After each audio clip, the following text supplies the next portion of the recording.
Prime Minister's Cup quarterfinals.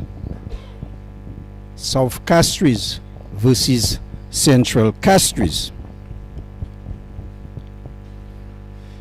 South Castries won the toss and they decided to bowl. First delivery by Jabatis down the leg side, wide signal by umpire.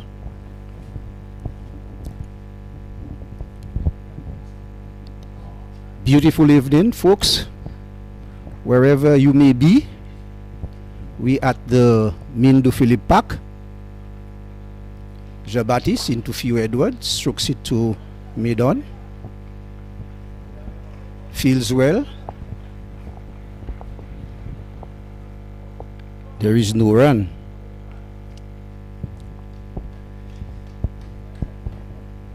So folks, we at the quarterfinal stage. Soufre already make it to the semis. Wide delivery there by Daniel Jabatis.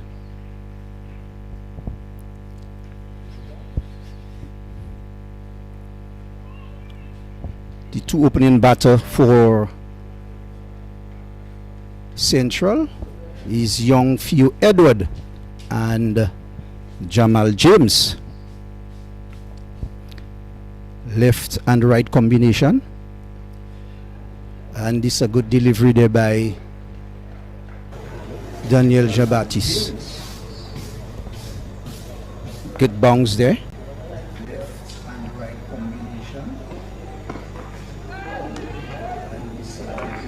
As I said, folks, beautiful evening.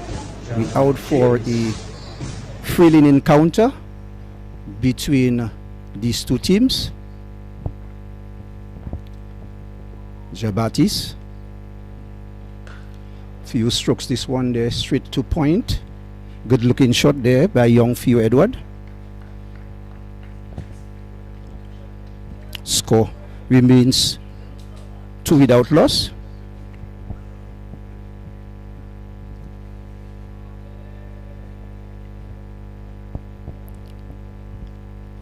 Opening bowler for South Castries, Daniel Jabatis. Few of the back foot again, not timing this one properly. Played straight to Antonius. Kinda disappointed. Good back of a length delivery by Daniel Jabatis. So Jabatis into Theo, wide on the leg side. This is 4 wide. Badly lined delivery there by Daniel Jabatis. Umpire signal 4 wide. Extras move total on to 7 without loss.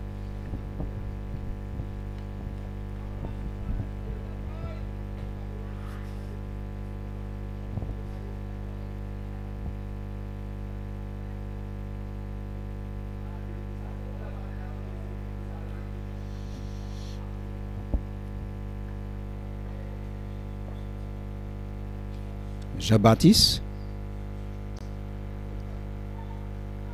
And that's a good delivery there.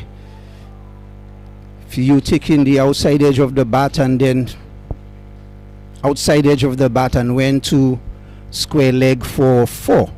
So 4 runs there by Central Castries.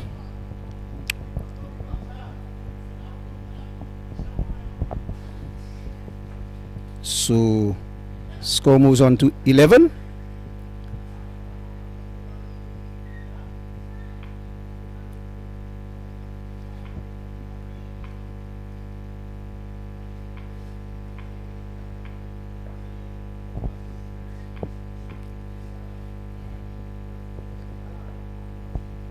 Jabatis to Theo Edward. He drives this one beautifully for 4. Lovely shot there by Theo Edward.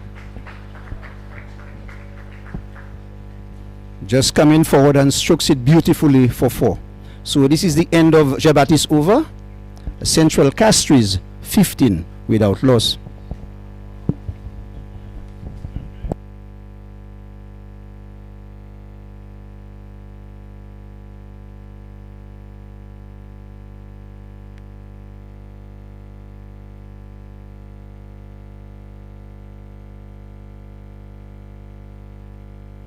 So first over there by South Castries, 15. Central Castries 15 for no loss. Few Edward 8 from 6, and Jamal not yet off the mark.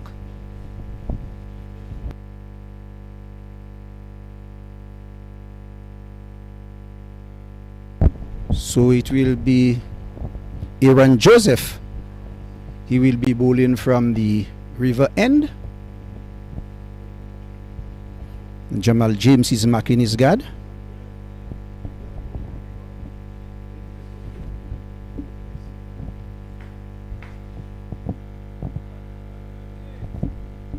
Quiet Evelyn.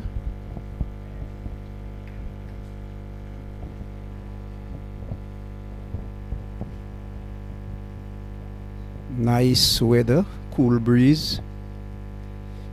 Aaron Joseph.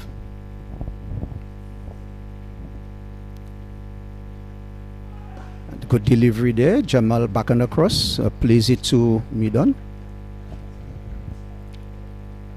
Good first delivery there by Aaron Joseph.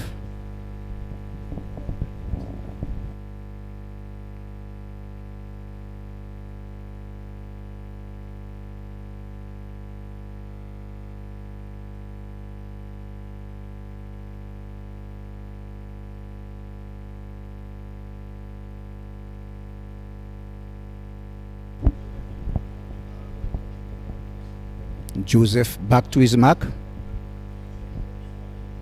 Left arm seamer. Jamal back and across again. Plays it in front of him. Good dot ball there by Joseph.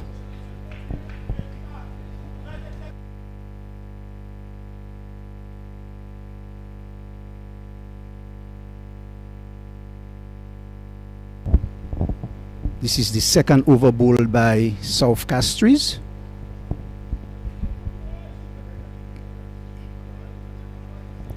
Folks, if in case you just join us, we at the Mindu Philip Park. Plays it defensively again there. Back to Aaron. Good tight delivery there.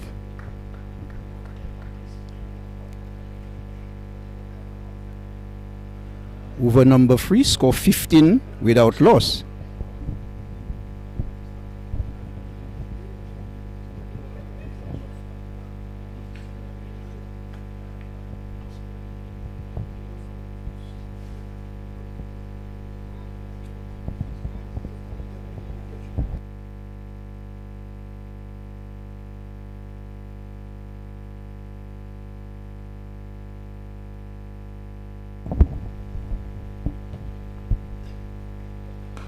And Jamal clipped this one off his leg there. He's off the mark. Score 16 without loss. Over number 3. Jamal clipped this one off his leg there. He's off the mark.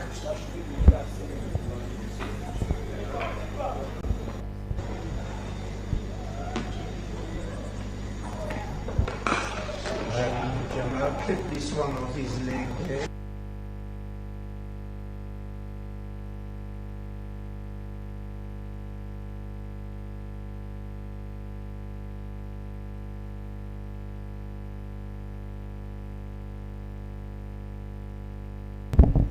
Joseph, Theo Edward, this one there, misfield by cover fieldsman Johnson Charles. In the process, the batsman crossed for 1.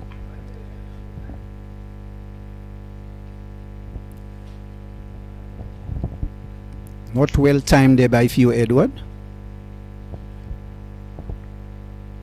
Score 17 for no loss.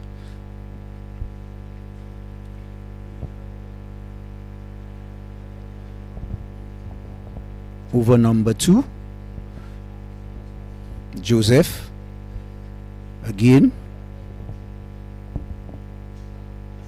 Jamal clips this one there of the pad there. Runs 1. That's all he will get. Good looking shot there by Jamal James. And this is the end of Aaron Joseph over. 1 over for 3 runs. This Central Castries 18 without loss. Few Edward on 9 from 7 and Jamal 2 from 5.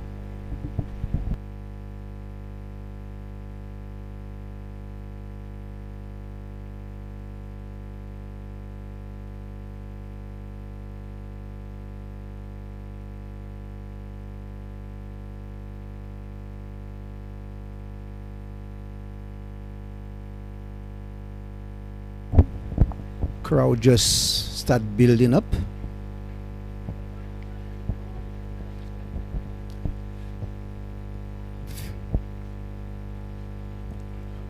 We have a very good game on hand this evening. South Castries versus Central Castries. Two giants. You have for South Castries, you have the likes of Johnson Charles. You have Antonio Simon. Yes. You have Calendar, Colinius Calendar. These guys are very good player. In the meantime, good delivery there by Jabatis. Good bounce outside the off stump. Jamal didn't know much about this one.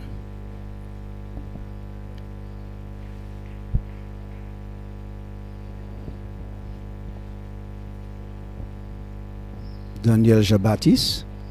Jamal of the back foot strike this one there. Not getting the timing he would love to get. The Calendar comes across, feels nicely. Prevent the batsman from running any single. So score still remains on 18 without loss. Over number 3. That's a good delivery. This one kept low there. Even beats wicket keeper there. The batsman won 1 and a bye. Umpire signal bye. Extras move total on to 19 without loss over number 3.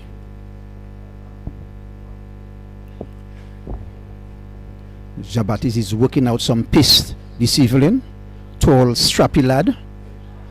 Number 17. Senior player for South Castries Lions.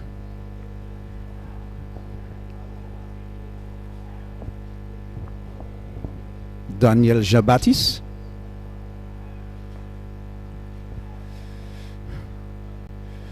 And good delivery there. Fio comes across and plays it nicely.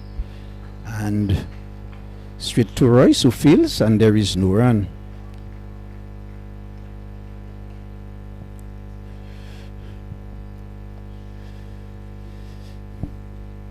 Good bowling there by Daniel Jabatis.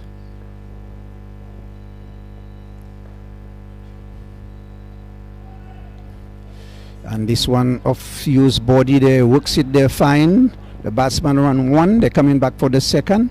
And it ball crosses the line now, 4 runs. And this is runs, umpire signal 4 runs to Fio. And 4 run signal by umpire Leo. So Fio Edward moves on to 13 from 9. Jamal 3 from 8, score 23 without loss. Jabatis again from the media end into Fio Edward. A good delivery there. Fio works it on his pad. He ran first one hard. Thinks of the second, no. Jamal is not interested. And that is the end of Jabatis over. And score 24 for 1. 24 without loss, sorry. In 3 overs.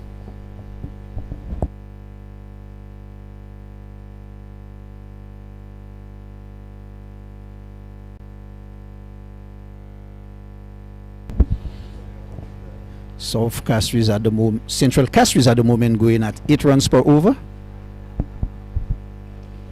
Aaron Joseph 1 over, no maiden, 3 runs. And he will be bowling from the river end.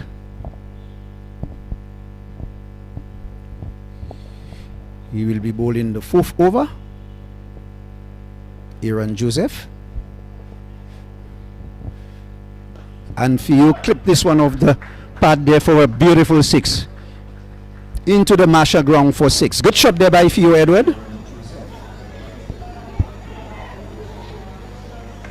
Aaron just throwing a bit on Theo's pad, and he just helps it beautifully for 6.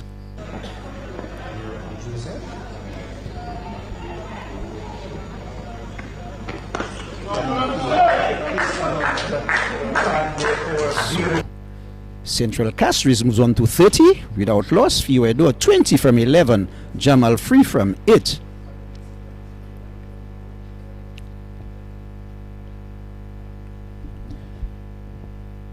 Central Castries folks are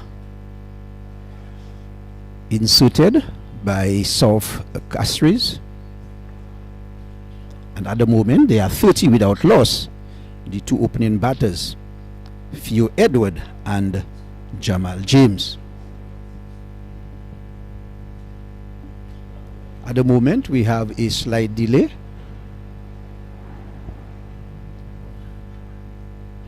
Ball have not yet retrieved.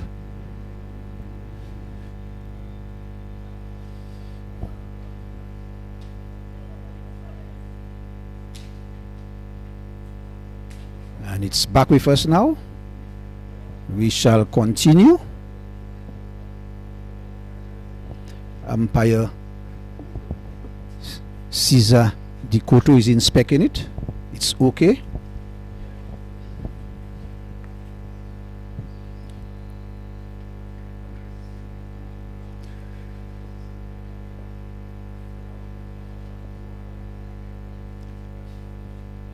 And Iran back again into young Edward. A good delivery. Edward back and across, plays it well. Good cricket there by the 2 youngsters.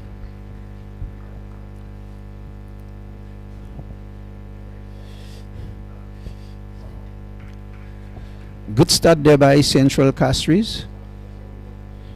30 over number 4. It will be Joseph in his 2nd over. And that's a beautiful shot by Theo Edwards. Straight down the ground for 4. No man move. So score moves on to 34.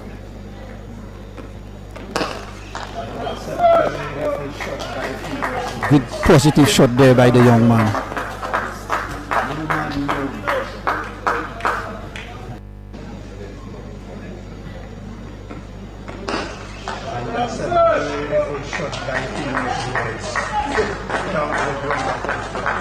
So Joseph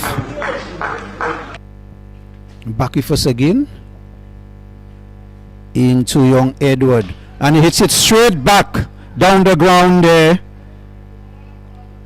and batsman run 1, coming back for the 2nd, and that is all he will get. And just mistime it a bit, but good positive shot there by the young man.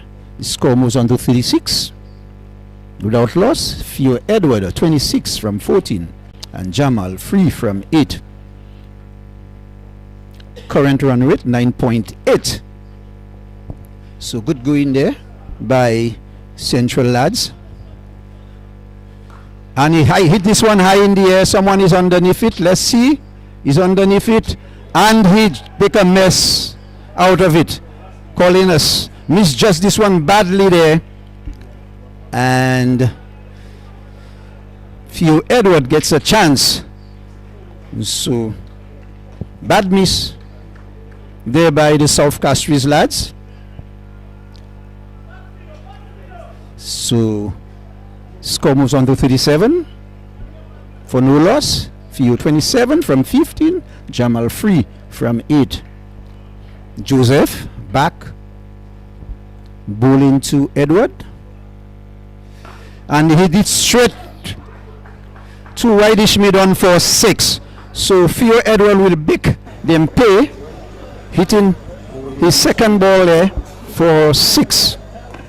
So good looking shot there by Edward. The South Central Castries moves on to 43 for no loss. And Theo Edward 27. So good positive batting there by the young man.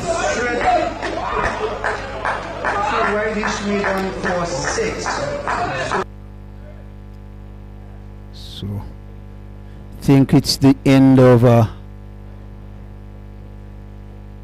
Aaron Joseph over. 2 overs for 22 runs, quite expensive. This is the 4th over.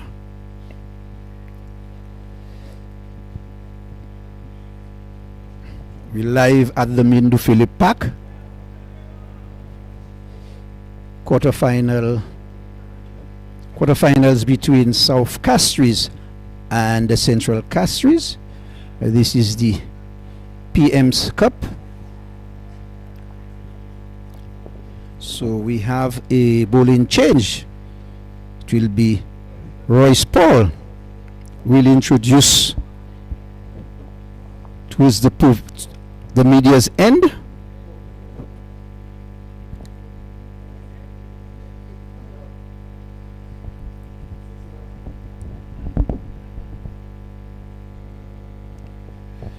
Royce Paul will be bowling the 5th over.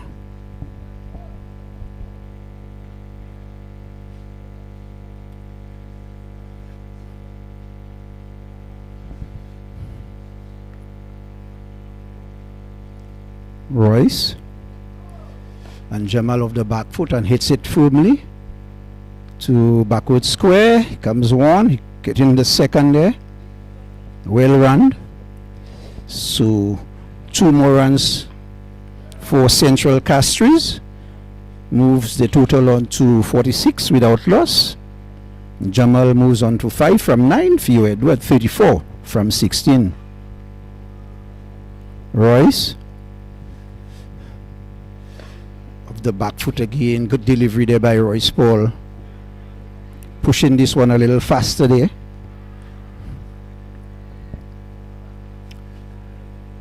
Royce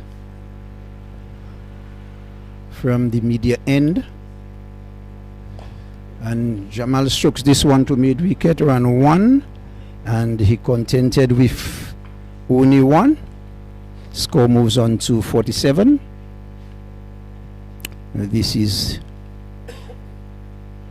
over number 6, over number 5, sorry, over number 5. So good going there by Central Castries at the moment. So South Castries have to look for ways to pull things back. Still have the 2 opening batters at the crease. Theo just goes forward and strokes it beautifully in the covers for 4. Lovely shot by the young man.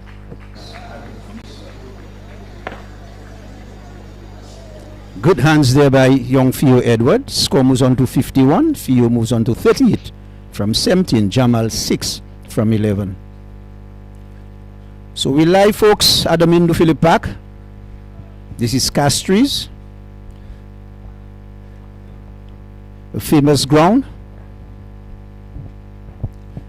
So Royce again, and Theo hits it straight back beautifully for 4. Through wideish mid on for 6. Sorry, a lovely shot by young Theo. Well composed Theo, mean business, batting well at the moment with freedom and ease. He moves on to 44 from 18. Score 57 without loss.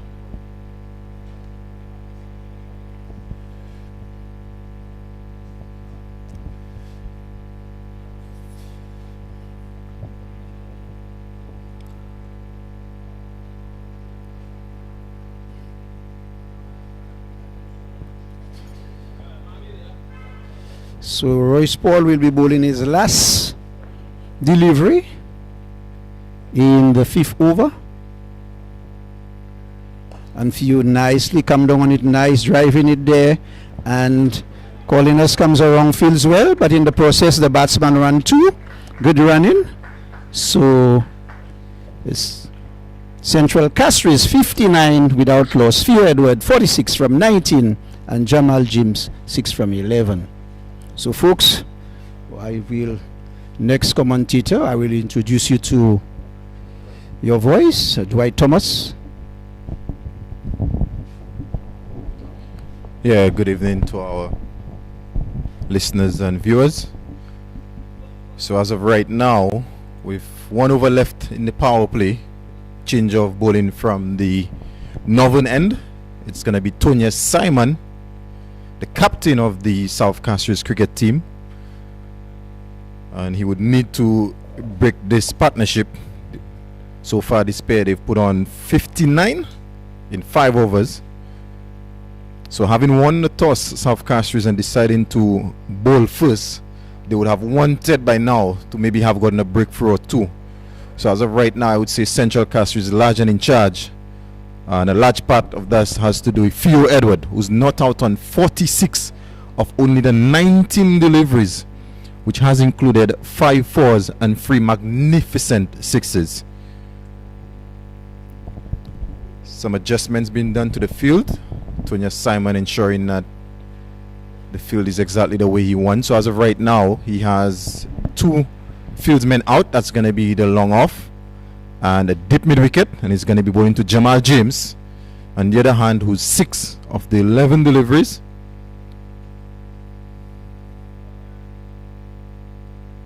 And that's short down the leg side, not signal wide. There was a bit of an appeal, maybe to distract the umpire. I guess that worked. So Tonya starts off with a wide. That's short down the leg side. And again, that one is full straight, and Jamal James drives that down to long off. One easy single. So Simon bowling to his field. It's going to be interesting to see how he goes about bowling to Theo Edward, who's on 46, like we've mentioned, of only the 19 deliveries. And he's the 2 fielders out long on, and the man at cow corner or deep mid wicket. So with that field, he'll be looking to bowl a bit straighter, and on the contrary, he fires that one outside the off stump, and it's not signal wide by the umpire. So that's a dot delivery. Let's have a look on the replay. That was wide. That was really wide, but not signal wide on that occasion. That's full. That's straight, and it's a top edge. A chance at shot, fine leg, and it's taken. Theo Edward unfortunately has to go. It was a full toss from Tonya Simon. Edward looking to scoop that over the short fine leg. He's only able to find the field that short fine leg. And Tonya Simon doing exactly what is required. South Castries needed a wicket, and Tonya Simon, the captain, delivers.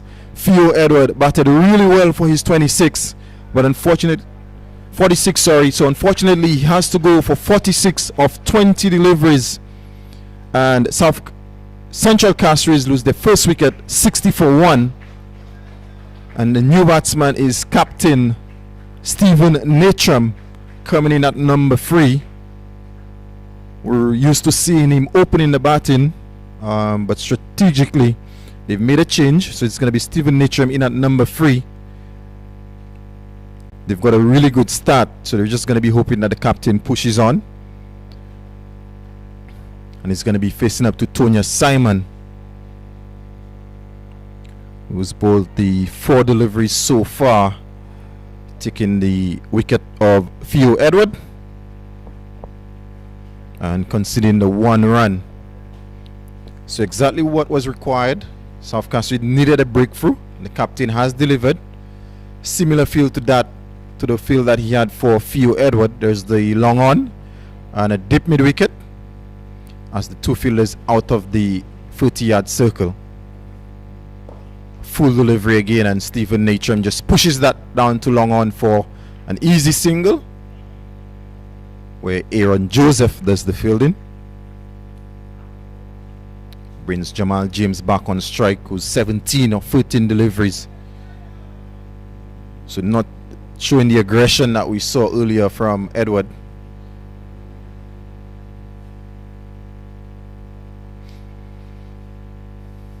Again, down the leg side, and on this occasion, signal wide by the umpire. So clear plan from Simon to bowl very straight to Jamal James. Down the leg side, and again straight and signal wide down the leg side, wide signal by the umpire.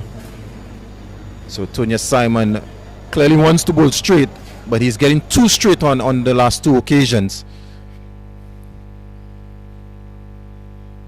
That one is straight, and Jamal James just hits that over mid-on for a boundary. Yes. So Jamal James showing some aggression on that occasion. Tonya Simon on this occasion got a bit too straight, and Jamal James deposits him over mid-on for a boundary, and a good way to end the power play for the Central Castries team. They are now 67 for 1 at the end of 6. Not out batsman Jamal James 11, and Stephen Natrum, who's only faced the one delivery, is on 1. So far we've seen Daniel Jabatis 2 overs, none for 20. Aaron Joseph 2 overs, none for 23. Royce Paul, very expensive first over, going for 15. And Tonya Simon 1 over, 8 runs, and he did get the breakthrough of Theo Edward. And it's going to be Royce to continue. It's the end of the power play. So as of right now, they have 5. South Castries has 4 fielders in the inner circle. Got a sweeper on the offside, long on, long off, dip mid wicket, and a dip square leg. So these are the 5 fielders allowed outside the circle. It's going to be bowling to Stephen Natrum, who usually takes a liking to the off spinners.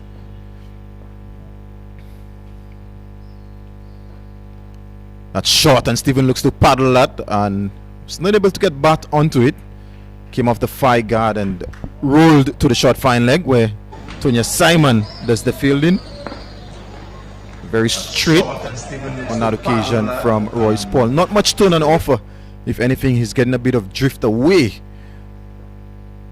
That's short, and Stephen just pushes that into the onside. They go for a quick single. 4th of the second. But a really good fielding there by Efron Charles off the dip mid-wicket boundary. So speaking to Al Prince, the head groundsman, he did say you need 200. You need over 200 on this sort of wicket. So Central Castries, I'm sure they're going to be hoping to get something similar, or even more than that, considering the likes of Johnson Charles in the South Castries batting lineup. That's short, and Jamal James pulls, and that's gone out of the Mindo Phillip Park. That's gone for 6. Not the best of deliveries by Royce Paul. On that occasion, very short, and Jamal James rocks back and pulls it over mid-wicket for 6, and brings up his first 6 of the inning. So Jamal James now for the first time strike rate over 100. So he's now moved on to 16 of 15 deliveries, 1-4, 1-6. So Jamal James has pressed on the accelerator. With that 6, the score now moves on to 74 for 1. Central Castries is currently going at 11.38 runs and over. So if they continue at this rate, they will get well over 200, which will be a very competitive total. But Royce Paul continues to be very expensive, having gone for 15 in his first over. He's now considered 7 of 3 deliveries. Again short, and James pulls, and a brilliant fielding by square leg. That's Aaron Joseph saving at least a single for his team. Excellent fielding, diving away to his right, and Jamal James is restricted to just a single.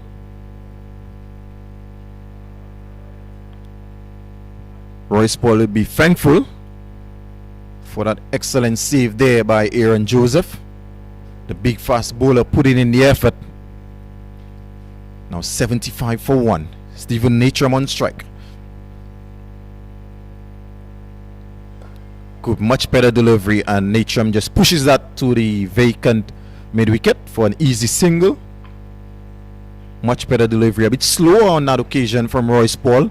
A hint of turn on that occasion. Probably one of the slowest deliveries that he's bowled so far this evening. Brings James back into strike. Again, slow shot, and the James rocks back and pulls that over the boundary for 6. And Jamal James has pressed on the accelerator here. The score has now moved on to 82 for 1. And another very expensive over from Royce Paul. Another over conceding 15. So his 2 overs so far has cost 30. And he's yet to get a wicket. But Jamal James, pushing on the accelerator, now moves on to 23 of 17 deliveries. So now that Edward has departed, James has decided that he's going to be doing the bulk of the scoring here. And it's going to be Simon who bowled a very good first over. He got the wicket of Edward, considered only 8 runs of his first over. He's going to be bowling to Stephen Natram. He's now out of the power play. On a similar field, very defensive field, we have the sweeper on the offside. We have a long off, a long on, dip mid-wicket. And they're making some changes. Yeah, so we're going to have a dip square leg as well. So these are the 5 men out of the 30-yard circle. Tonya Simon will be bowling around the wicket.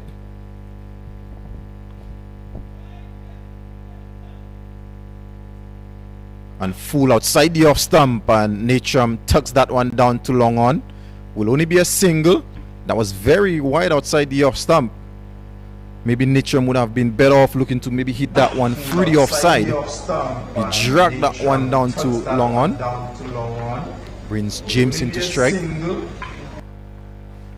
His last 3 deliveries, James has hit 2 sixes. So he's definitely decided now is the time to push on after a very slow start. Similar feel to him in terms of very defensive. Again, we're out of the power play, so that is expected. And again, straight on that occasion, he works it into the short fine leg, and they've gone through for a very good single. James a bit hesitant, but Natram coming to the danger end, called immediately. And they completed what was an easy single. Score now moves on to 84 for 1. Full outside the off stump again, very wide and not signal wide by the umpire. So a clear plan from Simon to bowl wide to Natram and very straight to James. As we see on the replay, wow, that was really wide. I think Simon a bit lucky to get away with that one. Again, shorter, a bit faster on that occasion, and Natram just pushes it to Johnson Charles in the short cover region. Dot delivery. Natram 4 of 7. Tonya Simon continues to bowl a very good spell. That one is slow, that's full, that's wide again. Very good thinking from Simon, mixing up his pace.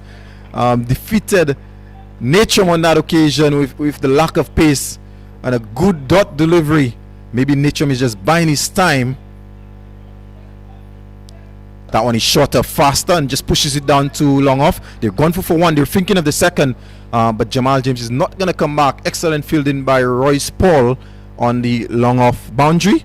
And another very good over from the South Castries captain, Tonya Simon, who amidst the carnage, he's bowled his 2 overs for 1 for 11. So excellent bowling from Simon. Brought himself on, got the breakthrough, and now he's keeping things tight. But he would need a partner, someone at the other end, to keep things tight as well.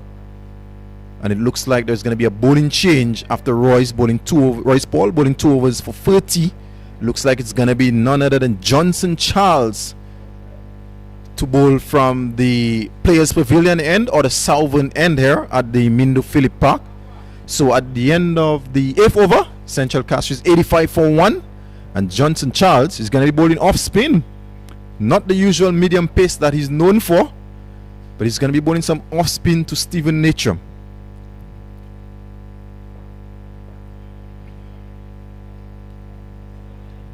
And that's short, and Natram just punches it off the back foot nicely down to long on for an easy single. But Charles not giving it much flight on that occasion. Very flat, very fast. It's going to be bowling to the left-handed Jamal James. The matchup, as they would say, favors the off-spinning Johnson Charles. But we've not seen much turn on offer.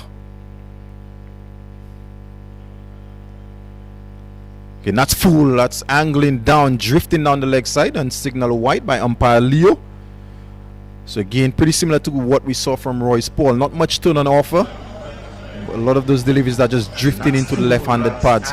And this time he's flighted it, and James pushes it into the onside. Gets through for a comfortable single. That on that occasion, Charles a lot fuller. So what he's going to be looking to do, my guess here, is going to be looking to push it across Stephen Natrum.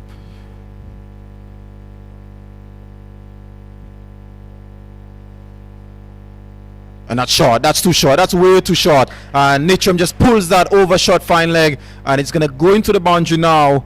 And 4 runs, Stephen Natrum. He now moves on to 10. Just too short on that occasion by Charles. And Natrum just swivels and hits that one over short fine leg for an easy boundary. And runs continue to flow for the Central Castries team. They're 92. We're still in the 9th over. Charles put his square leg a lot straighter on that occasion. Again, that's short. That's down the leg side, and that's going to be 6. That's probably out of the ground. Yes, that has gone out of the ground. Again, very short, very fast by Charles on that occasion. As we see on the replay here, Natrum rocked back, swiveled, and hit that out of the Mid-Philip Park for 6. This is the Stephen Natrum that we've gotten to know over the years. A very destructive batsman. And he now moves on to 16 of only the 12 deliveries. 1-4, 1-6 so far in his inning. And this one went out of the park, so we have to get a new ball. So umpires Leo is getting us a new ball. But while we have a break in play, just to remind you of what has happened previously, South Castries won the toss and decided to bowl. I'm sure when they elected to bowl, they would have been hoping for a much better start. But so far, it's been all Central Castries in the 9.4 overs that we've seen so far. Batsman out. That was Theo Edward for a magnificent 46 of 21 deliveries, which included 5 fours and 3 towering 6s out of the Mid-Philip Park at a strike rate of 219. And the not out batsman Jamal James, 25, started off very slowly, but he's picked up the pace in the last couple of overs. He's now 25 of 19, 2 6s and 1 4. And Stephen Natrum, who's been in for the 12 deliveries, is on 16, which has included 1 4 and 1 6. Johnson Charles in his first over already gone for 13 with 2 legal deliveries left, and he's going to be bowling to Natrum. Now that we've got a replacement ball, South Castries need a wicket. They need to find a way to break this partnership, because if not, they may be chasing a very big total, and again a change in the field. So the sweeper on the offside, Bolton Sayers, has come into the 40-yard circle, and the short fine leg has gone out. So it will be a plan to bowl very straight. And so said, so done. Straight on that occasion, and Natrum just pushes it down to long on, easy single. So much better length on that occasion from Charles. The 2 previous deliveries he was way too short on that occasion. Much better length. Natrum only able to get a single, but Jamal James is now on strike. Johnson Charles, he needs to get a wicket for his team. That's slow, and that one drifted in. An excellent fielding of his own bowling, saved a definite single. So Charles ends his first over, conceding 14 of his first over. And at the end of the 9th over, the Central Castries, they're 99 for 1. It's going to be Tonya Simon to continue from the northern end, or the river end. And he's going to be bowling to Natrum. Simon has been very good so far. 2 overs, 1 for 11. Excellent bowling. He's mixed up his pace very well, and he's clearly been bowling to his plans. So for Natrum, what we've observed is that he He's bowling very wide outside the off stump. Whereas for James, he's bowling very straight, trying to tuck him onto the pads. So he's bowling to clear plans, and so far he's been able to execute. So it's going to be an interesting over as we approach the halfway mark in this inning. And that continues wide, a bit of a top edge. It's going to only be one. Maybe they're thinking of a second. Yes, they come back for the second. But a bit of a top edge. Natrum looking to hit that somewhere over cover. Only slices it over the short field man for 2. So Simon continues to bowl to the plan, the wide plan, and almost working on that occasion. But Natrum has to adjust because there's a clear plan out there. And that one, that's too straight. That's faster on that occasion. Down the leg side. Excellent take by wicketkeeper Chandler. Signal wide on that occasion. So for the first time, Simon has gotten straighter. And way too straight on that occasion. That shot, that's wide, and that's punched through the offside. A very good looking shot. They've gone for 1, and it's only going to be 1. Efron Charles does the fielding on the sweeper boundary, but very good looking shot by Natrum for just a single. He now moves on to 20. He has 20 or 15 deliveries. It brings Jamal James back on strike. We're in the 10th over, and it brings up 103 for 1.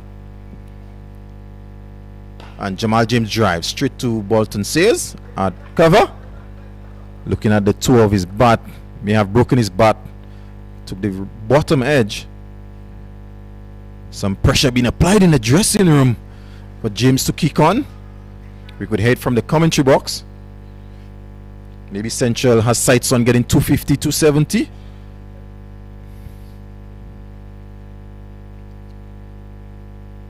And that's slow, very slow. Excellent delivery from Tonya Simon, mixing up his pace nicely. And Jamal James is beating all ends up. A hint of turn on that occasion, as we see on the replay. Very slow, yes, it just moved away slightly after pitching. That one is quicker, faster, flatter, and JJ drives. An excellent fielding by Tonya Simon, diving away to his right, saved the single, and the pressure is mounting on James. 25 of 23 deliveries, and Tonya Simon continues to bowl an excellent spell for his team. Again, faster, fuller, and JJ drives straight to cover. Another dot delivery to end. 3 consecutive dot deliveries from Tonya Simon. And at the end of his 3rd over, he has 1 for 15. And at the halfway mark in this inning, Central Castries 103 for 1. And we're going to have a change in commentary. It's going to be Dexter Solomon. Thank you very much, Dwight Thomas. A pleasant good evening to all our listeners and viewers who have tuned in this evening. I want to remind our viewers that this is a quarter-final encounter between Central Castries and South Castries in the PM Cup. A spot in the semi-finals on the line. And the match is evenly poised at the moment. It will be Johnson Charles to continue from the Players' Pavilion end, bowling to Stephen Natrum. Right arm around the wicket, and this one is a full delivery on the legs. And the batsmen, they cross through for a single. Signal coming from the umpire. Signals a leg by. Central Castries, they are well set on 104 for 1 as Jamal James now comes into strike. 25 of some 24 deliveries as this one is swung over the leg side for 6. So Jamal James looks to take the attack to Johnson Charles. A delivery that was pitched up on about the off stump. He went over the leg side. Good productive shot there from Jamal James. Takes his score into the 30s. He is now 31 of 25 deliveries. As this one is shot from Johnson Charles. A chance for the keeper. A diving effort. Has he held on to it? Yes, he has. And Jamal James has to go. So Johnson Charles responds with a delivery that was pitched halfway into the wicket. Tucked Jamal James up, cramping him for any room. 25 deliveries. This one is shot from Johnson Charles. Only managing to sky this one. And keeper J.M. Chandler running to the leg side and diving to take this catch. And Central Castries, they lose their second wicket with the score on 110. Jamal James, very labored effort. 31 of some 25 deliveries. 1 4 and 3 sixes he struck in his time at the crease.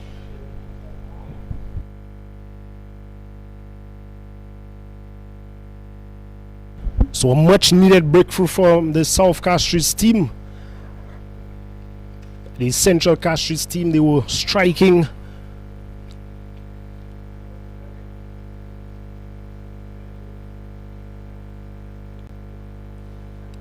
well over 10 runs and over, and they needed to apply the brakes on the run scoring, and one of the ways in which you do that is to pick up wickets at regular intervals. And Johnson Charles, he had the answer. The new batter for the Central Castries team is the left-handed Jaden Elibox, who will be facing up now. This one is again a shot and worked into the leg side by Elibox, and he goes through for a comfortable single to get off the mark. Score moves on to 111 for 2. Some 10.4 overs have been bowled by the South Castries team. This brings the right-handed Stephen Natram back on strike. He is 20 of 16 deliveries. Johnson Charles opts to remain around the wicket to the right-handed Natram. This one is a full toss, and Stephen works this one into the mid-wicket region all the way out to the fielder on the boundary, who fields cleanly, and the batsmen, they cross through for a comfortable single. Score moves on to 112 for 2. Right hand, left hand combination, Stephen Natram and Jaden Elibox. So this brings Elibox back on strike. One delivery left in the 11th over from Johnson Charles. This one is a straighter delivery, and Jaden Elibox comes forward and defends well. After 11 overs, Central Castries, having been asked to bat first in this encounter, they are 112 for 2. The batsmen to have been dismissed, we had Theo Edward, who had a very entertaining innings this evening. 46 of some 21 deliveries, 5 fours and 3 sixes. And Jamal James, who got to 31 of 26 deliveries, are the two batters who have been dismissed. And the wicket takers for the South Castries team has been Tonya Simon, who continues at the river end, and Johnson Charles, who picked up the wicket of Jamal James in the previous over.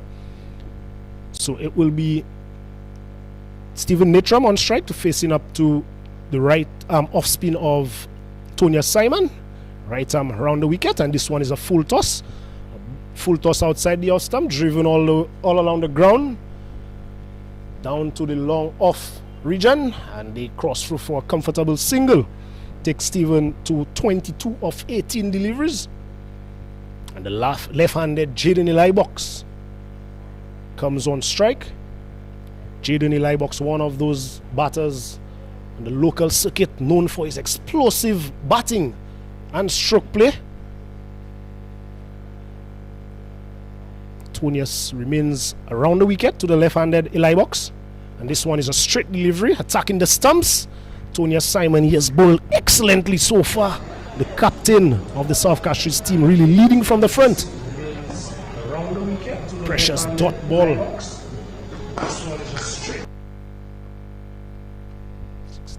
3.2 overs, 1 for 16 so far. This one is outside the off stump, and Elibox drives over the offside all the way for 6. Such is the power of the man.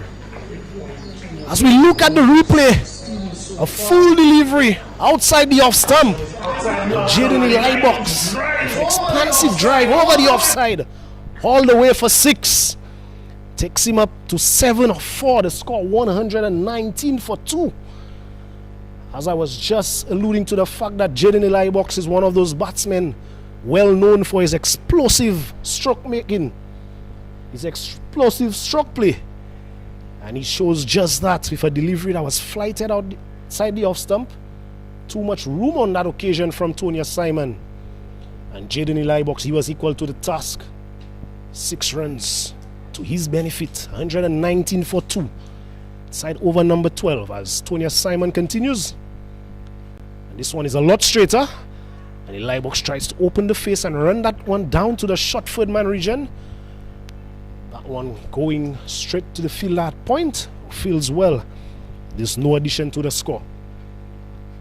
This one is a straight delivery, very full delivery from Tonya Simon on that occasion. And Jaden Eli Box driving this one along the ground all the way to the long off region. Score moves up by 120. One delivery left in over number 12. Stephen Natram comes on strike. Tonya Simon remains around the wicket. Will be looking to push that ball across. It's very slow flighted delivery. And Stephen Natram carves this one down to the long on region for another comfortable single.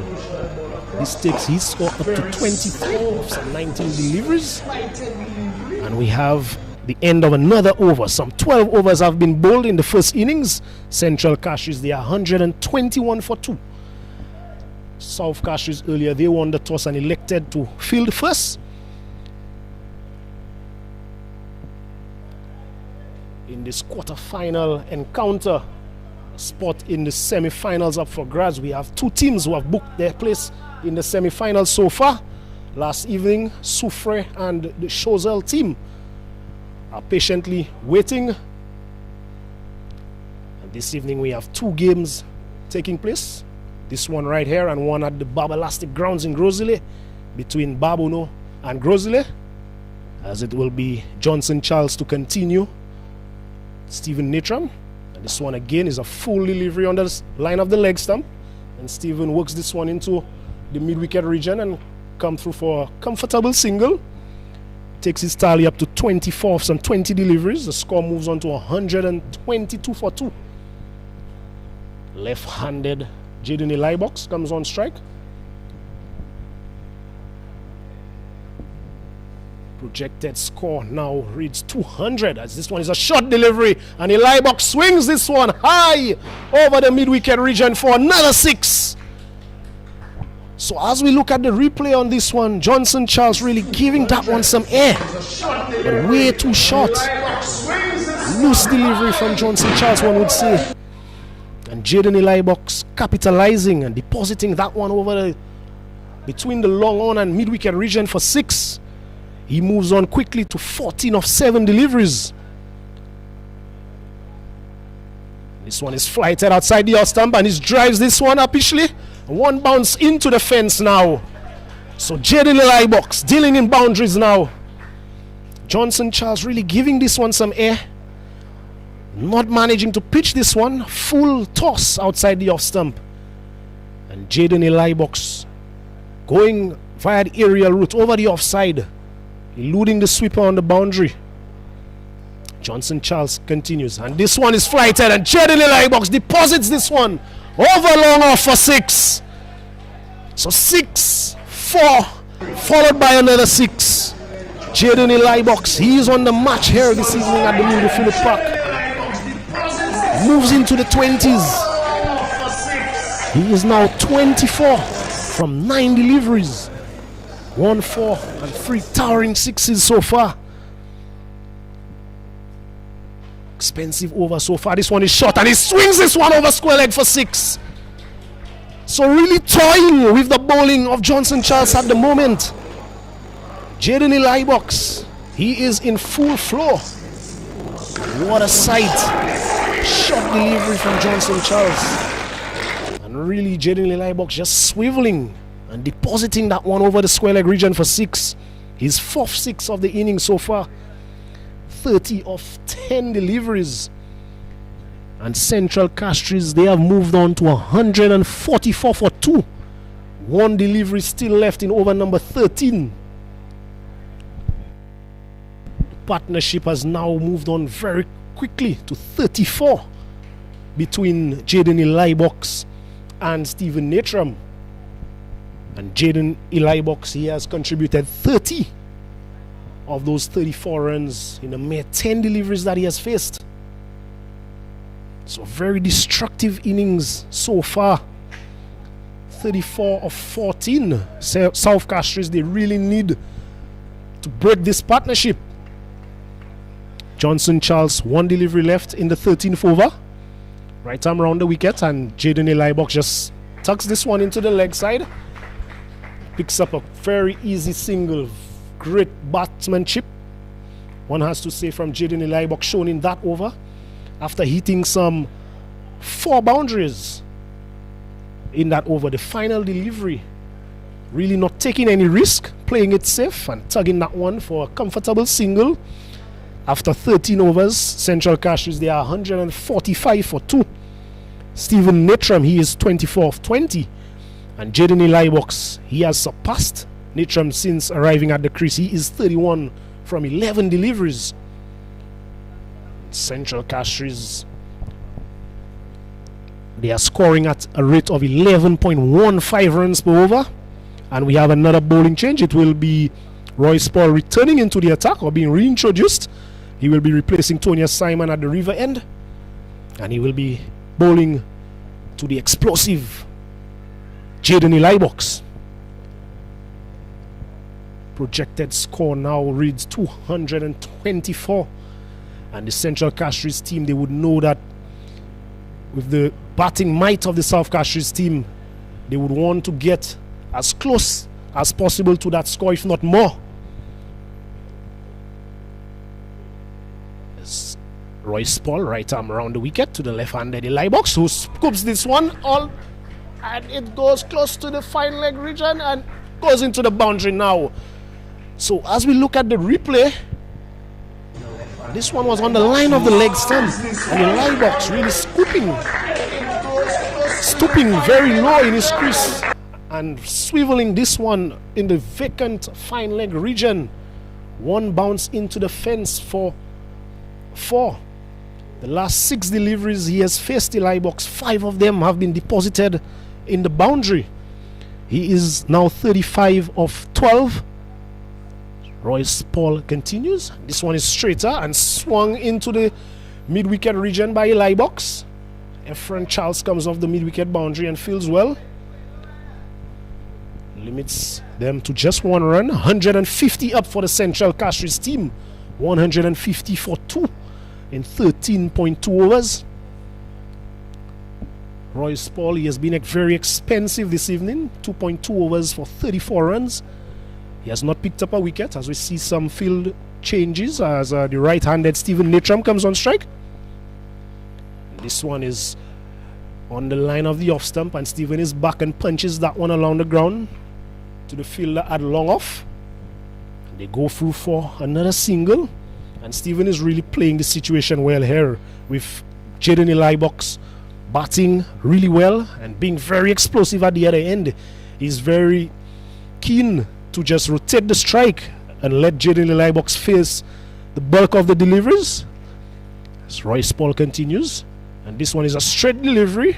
This one really cramping Jaden Elibox for any room there. So a good comeback from Royce Paul. Precious dot ball for the South Castries team. They would need a lot more of those. As this one again, Jaden Elibox looking to give himself room and hit this one back past the bowler, managing to get a bottom edge, almost an inside edge. That ball trickling into the square leg region. Able to get another single. The score moves on to 152 for 2. Elibox moves on to 37 from a mere 15 deliveries. The right-handed Natram is back on strike. Royce Paul remains right arm around the wicket. They feel that short mid-wicket is being pushed back all the way to the boundary. Deep mid-wicket, long on, deep square leg, long off, and a sweep on the offside are the boundary riders. As this one is a very wide delivery from Royce Paul. Really looking to stay away from that hitting zone of Natram, who's known to be very explosive against right arm off spin.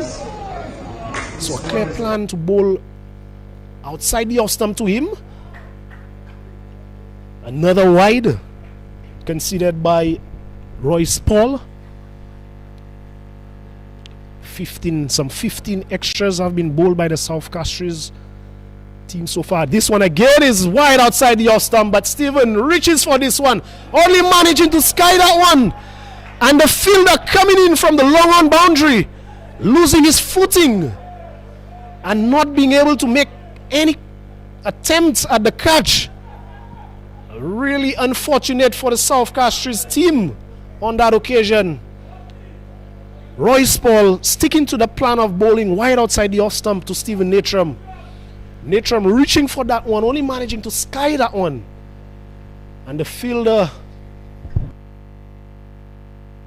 Aaron Joseph, coming in from the long on boundary, losing his footing at the wrong time and not being able to complete the catch. So Stephen leaves to fight another over at the end of 14 overs. Central Castries, they are 156 for 2. Stephen Natram, he is 27 of 22 deliveries. 1-4 and 1-6. A really watchful innings, one must say, from Stephen Natram, knowing the devastation that he can cause. So South Castries, they will have one eye on him at the non-strikers end. But Jaden Elibox, the man who will be on strike right now, 37 of 15. 2 4s and 4 6s. He really looks like he's in the mood this evening. As we'll see a bowling change for South Castries, it will be Malcolm Monrose.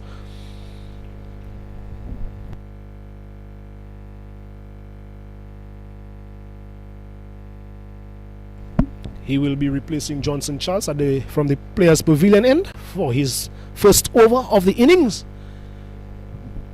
It goes past the umpire now, and this one is pitched up outside the off stump. And the drive offered by Jaden Libox, not being able to make any contact with that one.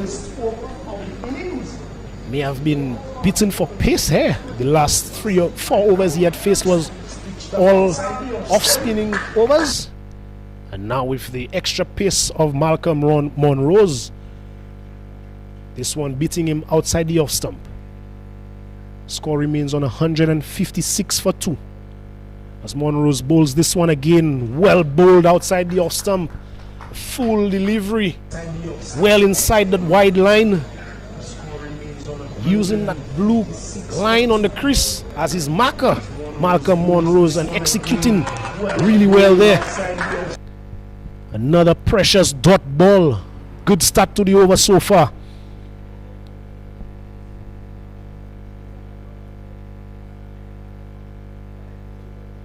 This one is on the line of the leg stump, wrapping Eli Box on the pad. Eli Box really not being able to capitalize on that one. And Malcolm Monrose knows he would have gotten away with this one with just the short, fine leg fielder inside the circle and a man at the deep square leg region. Any bat on that one may have resulted in more runs. Nonetheless, it's 3 consecutive dot balls from Malcolm Monrose.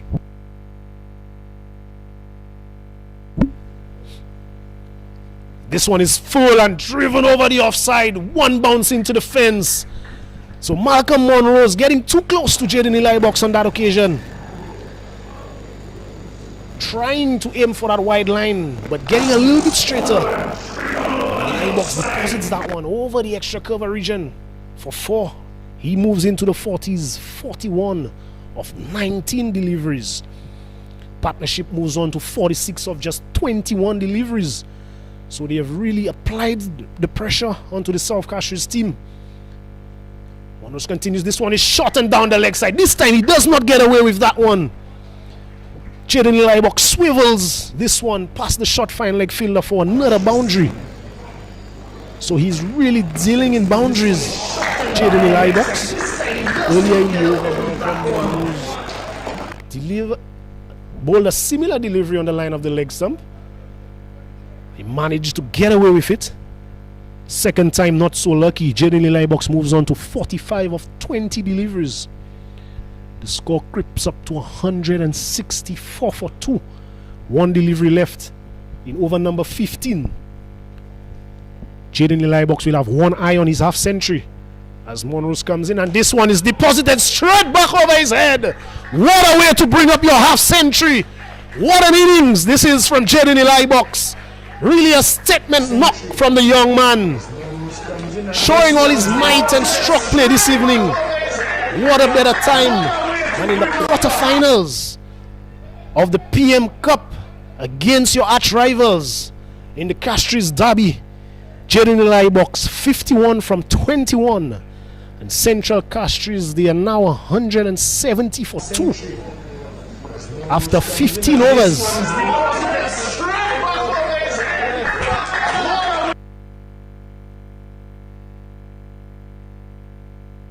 So take you through the last 5 overs of the Central Castries batting effort. It will be Dwight Thomas back in the come box. Yeah, good evening to our listeners and viewers wherever you are, enjoying the fireworks being provided courtesy Jaden Lightbox, who, as Dexter said, is on 51 of 21 deliveries. And it's going to be Royce Paul to bowl his 4th and final over. Very expensive so far. Bowling to Natrum, and that's full, and Natrum hits it straight down the ground for 6. Into the side screen for 6. And Stephen Natrum, who's been, by his own standard, was been batting on the slower side by his standard. But now I think he's decided it's time to go. So first delivery depositing Royce Paul straight over his head for 6. And Central Castries 176 for 2. That's wide, and that's driven over cover. That's a lovely shot. That is a fantastic shot. Full right outside the off stump. And Stephen Natrum drove that one nicely over the cover field for another boundary. He now moves on to 37 of 24 deliveries. So Stephen Natrum has put his foot down and has decided, and now is the time to go. And he's going to be Royce Paul. The matchup, the off spinner matchup, favors the right-hander Natrum. That's full again. He drives full cover, and that's gonna go into the boundary again. Yes, it does. No, that's excellent fielding. Great fielding to pull that one back. They've gone for 2, thinking of the 3rd, and yes, they go through for the 3rd. So excellent running, excellent fielding, great cricket all around, I must say. But Stephen Natrum, another free to his total. He now moves on to 40 of 25, striking at 160. That's more of what we expect from the explosive Natrum. And the other hand, Jaden Lightbox, who's 51 of 21, striking at 242 per 100 balls. It's been all fireworks, 5 6s so far. That one straight on, pushes into your onside. They've gone for 1, thinking of a second. They've decided against it, rightly so, because Efron Charles, very quick on the deep mid-wicket boundary, restricts them to a single. But Royce Paul continues to be very expensive in his 4th over. He's already conceded 55. And he is wicketless so far. He's going to be bowling to Natrum.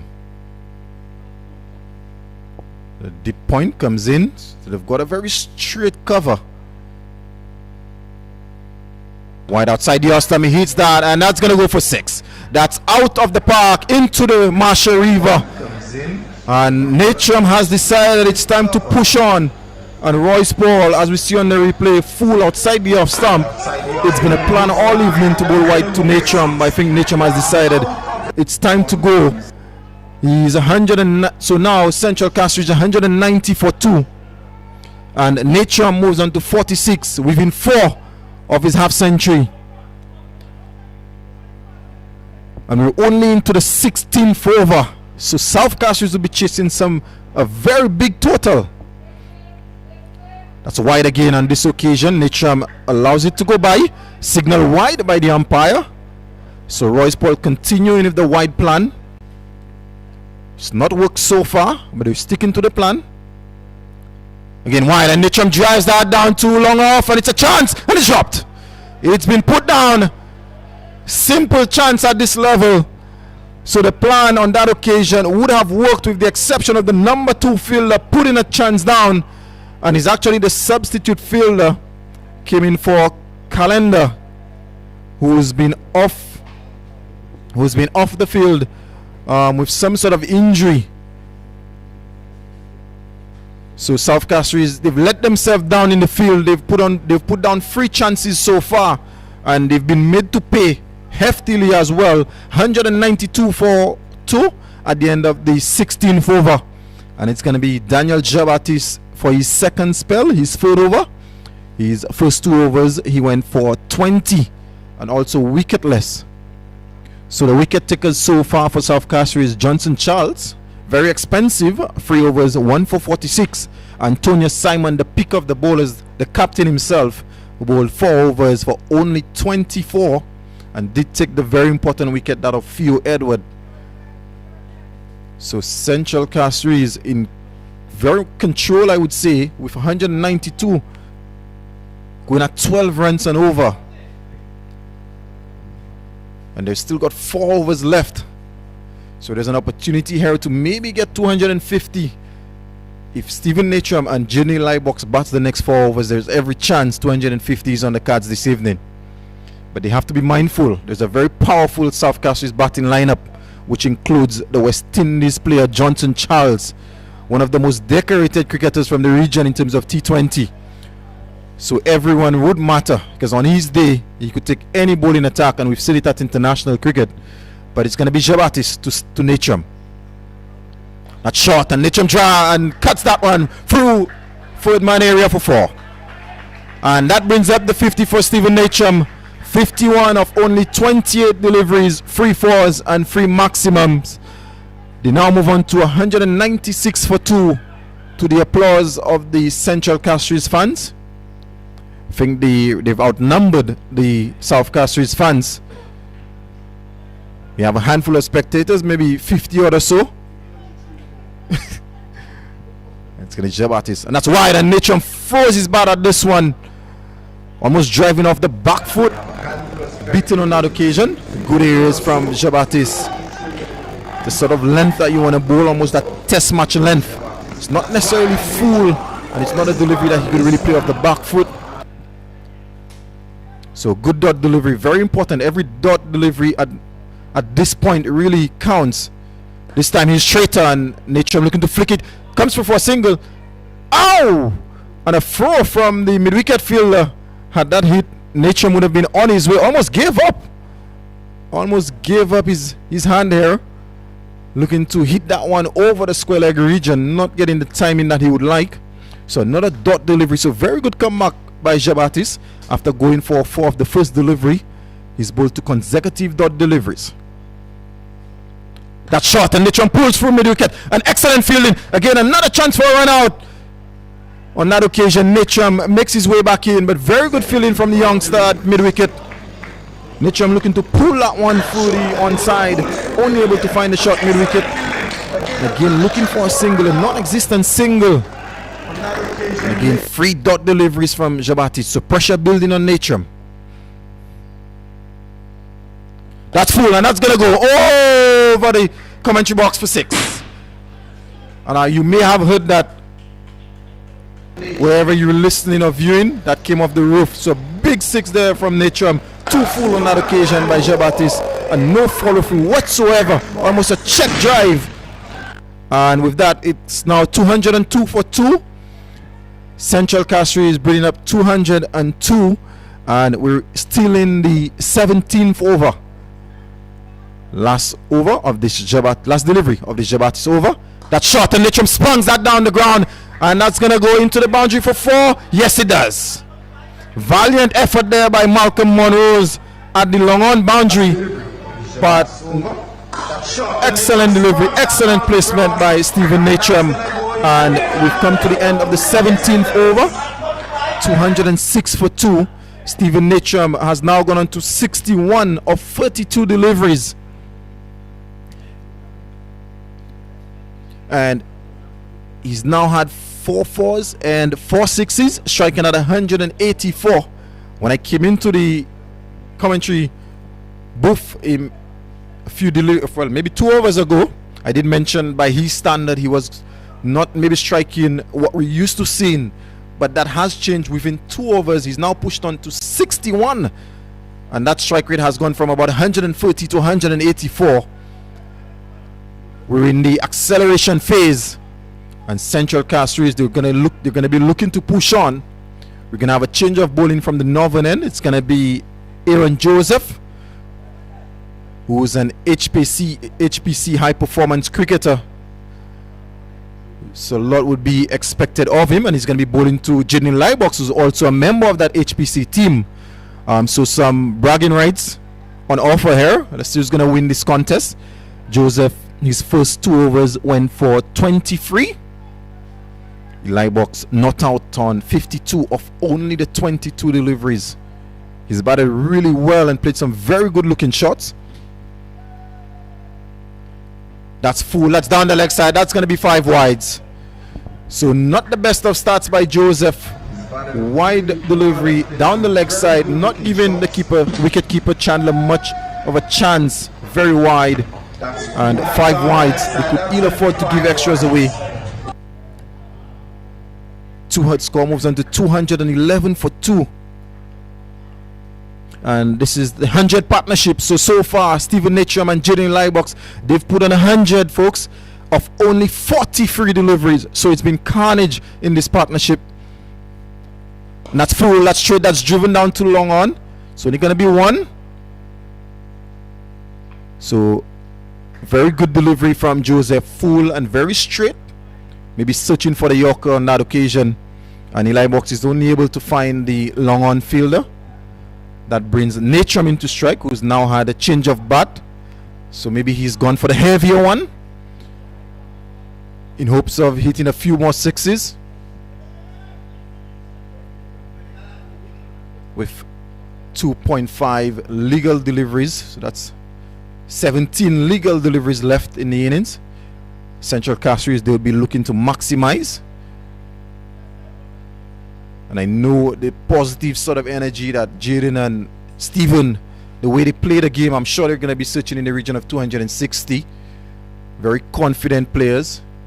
Players that have the ability to strike a very clean ball and hit the ball very hard, as we've seen this evening. They back themselves to clear any boundary against any sort of bowler. But Aaron Joseph, like I mentioned, is a member of the HPC team, so a very good bowler by his own right. And he's actually changed. He's now going around the wicket to Natcham. Change of angle. Full outside the off stump. That's driven to cover. Efron Charles drops it. Not only has it gone for Efron Charles, it's actually gone to the boundary for 4 as well. So Stephen Natcham living a charmed life, being dropped again. Full delivery outside the off stump. Wasn't the easiest of catches, but again, this is at this level you would expect that sort of catch to be taken. And adding insult to injury, it went through Efron Charles for 4. Stephen Natcham now on 65. Again, full outside the off stump, slower delivery, and that's deposited well over long on for 6. That's gone out of the Minno Phillip Park, and it's raining boundaries at the Minno Phillip Park. Slower delivery on that occasion from Aaron Joseph, and Stephen Natcham just deposits it, drags it from outside the off stump over long on for a huge 6.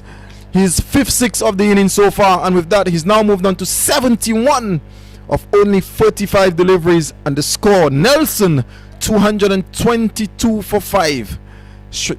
Run rate well over 12 runs and over, almost going at 13s so far. And this to the pair of Jaden Lybox and Stephen Natcham. They've put on 112 so far for the 3rd wicket partnership. Exactly what Central Castries would have wanted. But on the other hand, the South Castries that have been hoping to have gotten one of these 2 out. And we're in the 18th over. They would still need to get one of those 2 batsmen out as quickly as possible. If not, they're going to be in for a long evening.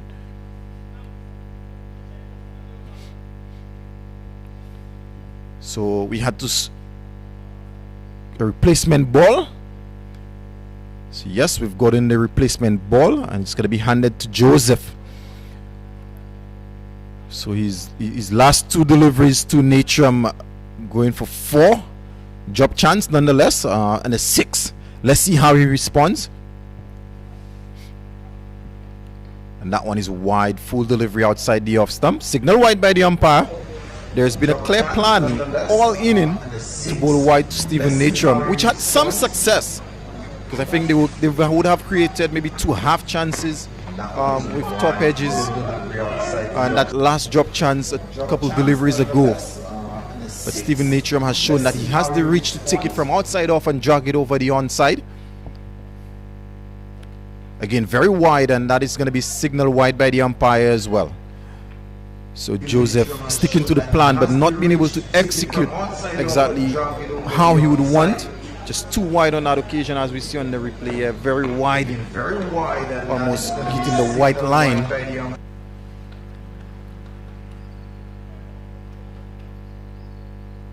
So it's 224 for 2. Again, wide outside the off stump, and Natrum drives to Efron Charles on the cover boundary. So they're going to be an easy single. So good delivery from Joseph. Yorker length delivery, searching for that wide Yorker. Natrum got it on the full. But very good option. Very good option and very good delivery, especially at this stage of the inning. You really don't want to give Natrum anything that he gets under. That is very important. But now he has to contend with Eli Box, a left-hander, and he remains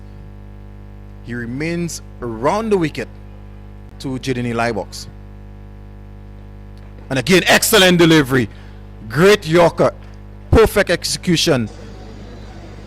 And that went right through Eli Box. Right between the pads and the leg stump. Yes, excellent delivery, excellent execution from Joseph. So very good comeback from the youngster. He's got one delivery left in his third over. Eli Box, 53 of 24. Searching for boundaries. Another good delivery, Yorker length, but that's an inside edge down to fine leg for 4. Very good execution by Joseph, who seems a bit frustrated.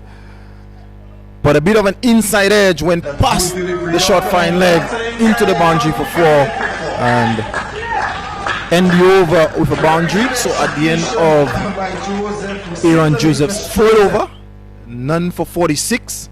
And at the end of the 18th over, Central Castries at 229 for 2. As we see the scorecard, batsman out Theo Edward 46 of 21 and Jamal James gone for 31 of 26 deliveries. Since then, it's been the Natrum and Eli Box show. They've put on 119, and it's going to be Daniel Jabatis to continue from the southern end to Natrum. That's a full delivery, and Natrum hits it to mid-wicket. Excellent fielding there. Going to come through for the single. A bit of a fumble there by the youngster at mid-wicket. They come through for an easy single. Score moves out by 1 to 230. It's going to bring Eli Box into strike. Daniel Jabat is trying to get his field right.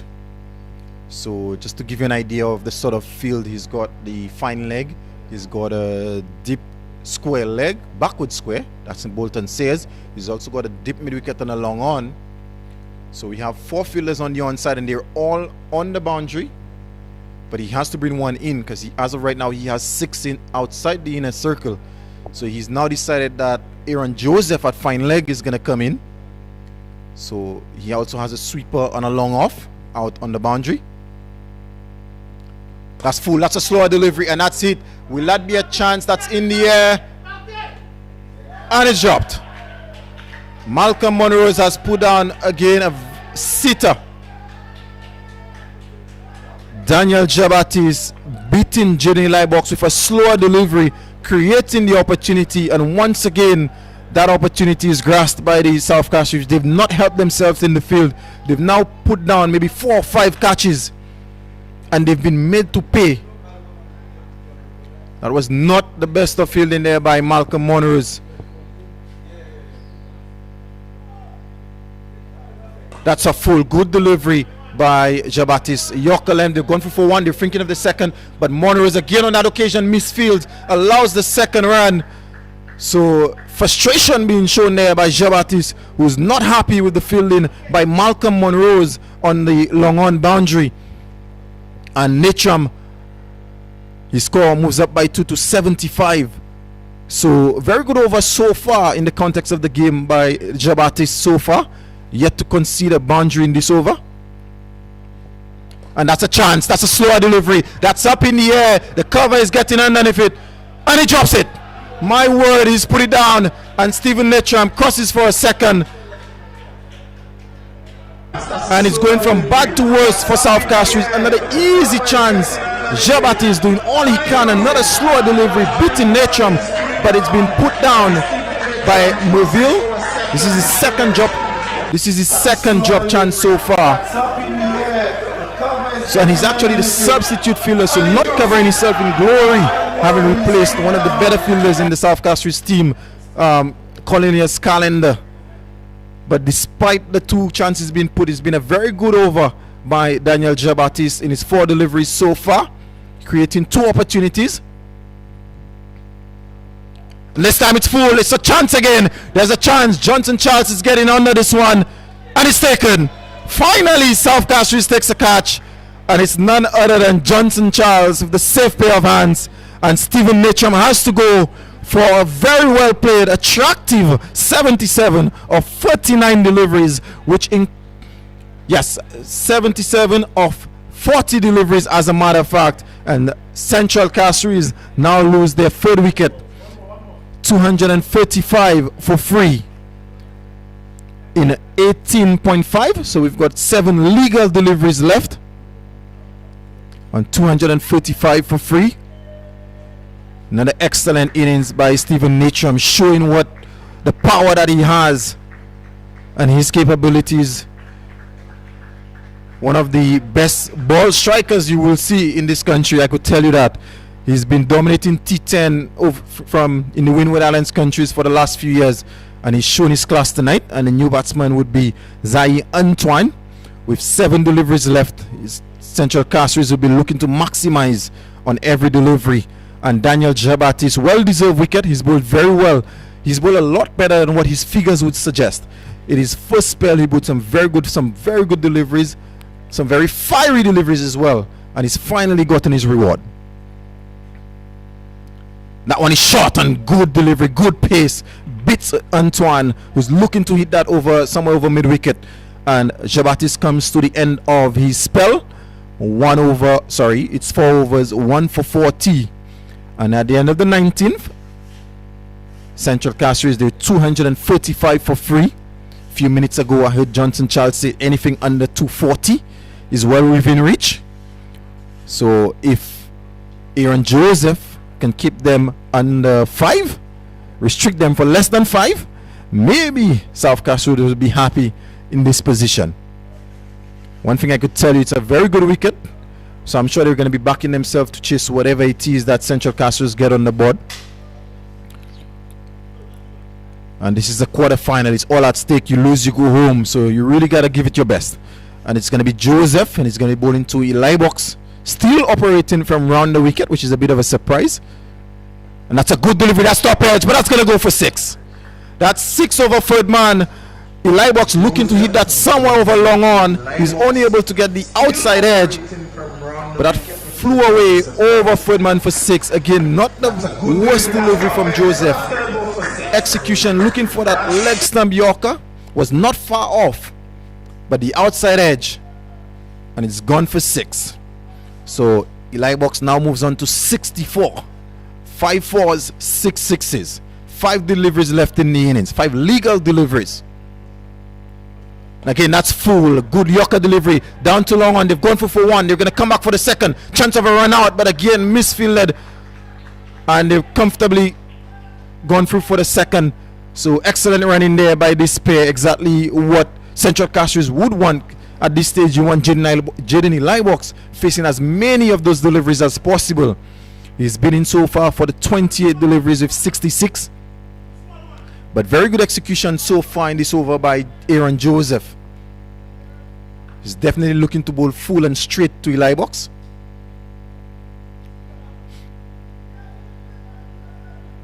It's a bit of a slower delivery, and Eli Box a bit frustrated. Feels like he missed out. But excellent execution on that occasion from Joseph, as we see on the replay.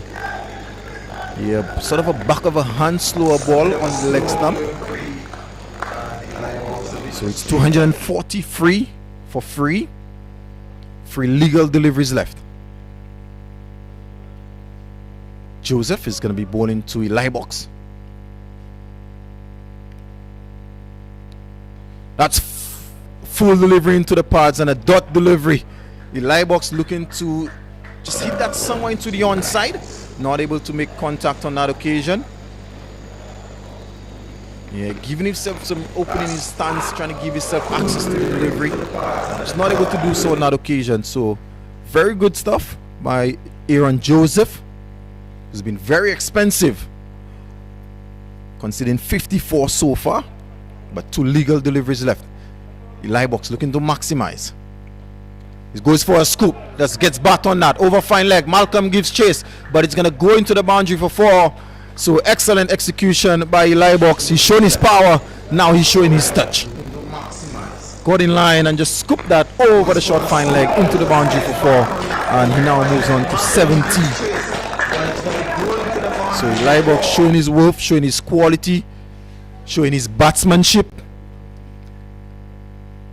He's shown us lots of power, but on that occasion showing us some touch as well. Last legal delivery of the inning. And it's full. It's a great yorker.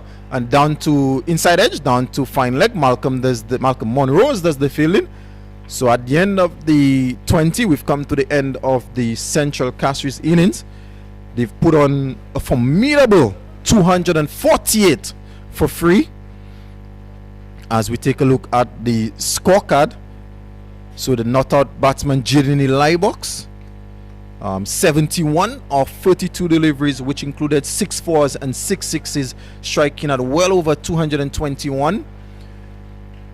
Stephen Natram got 77 of 40, the top score, and Theo Edward, let's not forget, he's in an excellent 46 of 21 deliveries to start things off for the Central Castries team. And we take a look at the bowling figures. Tonya Simon definitely the pick of the bowlers for the South Castries team. 4 overs, 1 for 24. Daniel Jabat bowled extremely well. His figures may not suggest that, but having watched the entire inning, he bowled a lot better than what his figures would suggest. 4 overs, 1 for 41. And Johnson Childs, very expensive, 3 overs, 1 for 46. So when we resume here in maybe 10 or 15 minutes or so, that would mean the South Castries team, they would require 249 for free. And I'm telling you folks, don't go anywhere. There's lots of batting. There were a very flat wicket, and we have Johnson Charles to come. Like I've said earlier, one of the most decorated T20 players in the region. And having bowled his 3 overs for 46, I'm sure he's going to be looking to come here and prove something with the bat. So join us in the next 10 to 15 minutes for the second inning.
Good evening to all our viewers and listeners as the action at the Mindu Philip Park is about to resume. I want to remind those of you who are just joining or those of you who have been with us that this is a quarter-final affair. Castries derby between Central Castries and South Castries for a spot in the semi-finals of the PM Cup. And in the first innings, the Central Castries team, they piled on the runs and got to 248 in the first innings. As a result, South Castries, they would need 249 for victory from the 20 overs. It will be Johnson Charles and Bolton Sayers opening for the South Castries team. And Dylan John, as customary, from the river end for the Central Castries team. One slip, man at short third man point. Sweep on the offside, man at cover, long off, mid on, mid wicket, and a man at short fine leg to start things off. And South Castries, they would need a big innings from the key player Johnson Charles if they have any hopes of overhauling this first innings total. As Dylan John, left arm over the wicket, and this one is down the leg side, a big appeal, not out, says the umpire. Umpire signaling that one brushed the thigh of Johnson Charles. Dylan John, a huge appeal from him. On the replay, clearly shows us that it indeed did come from the thigh of the batter. So an electric start here from Dylan John, who has been bowling excellently, superbly in this competition so far. As he comes in once more, and this one is full on the line of the leg stump again. Johnson Charles walking across and trying to deposit that one over the leg side, not making any contact, being wrapped on the pad, the dot delivery. So no runs have been scored. 249 runs for victory at the Francis Barber Elastic Ground in Grosile. Grosile batting first. They got to 174 for 9 in their 20 overs, meaning that Barbono would need 175 for a spot in the semi-final. Here at the Mindu Philip Park, as it's Dylan John to Johnson Charles, and this one is on the line on the leg stamp and goes all the way down to the fine leg region for 4 byes, signaled by leg byes, signaled by the umpire. This one is on the line of the Dylan John. Naturally, he gets that ball to swing into the right-handers, but he has not been able to control the swing that has been on offer this evening. So he has delivered 3 deliveries all down the leg side of the right-handed Johnson Charles.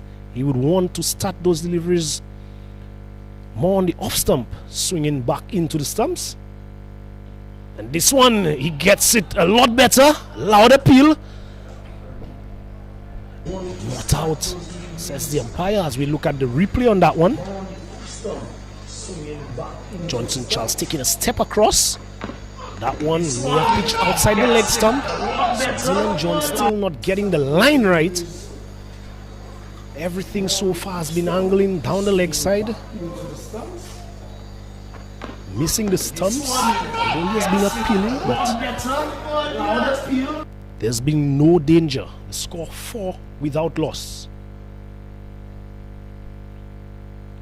As this one is full, and Johnson Charles opens himself up and deposits this one over the mid-wicket region, out of the park for the first 6 of this encounter.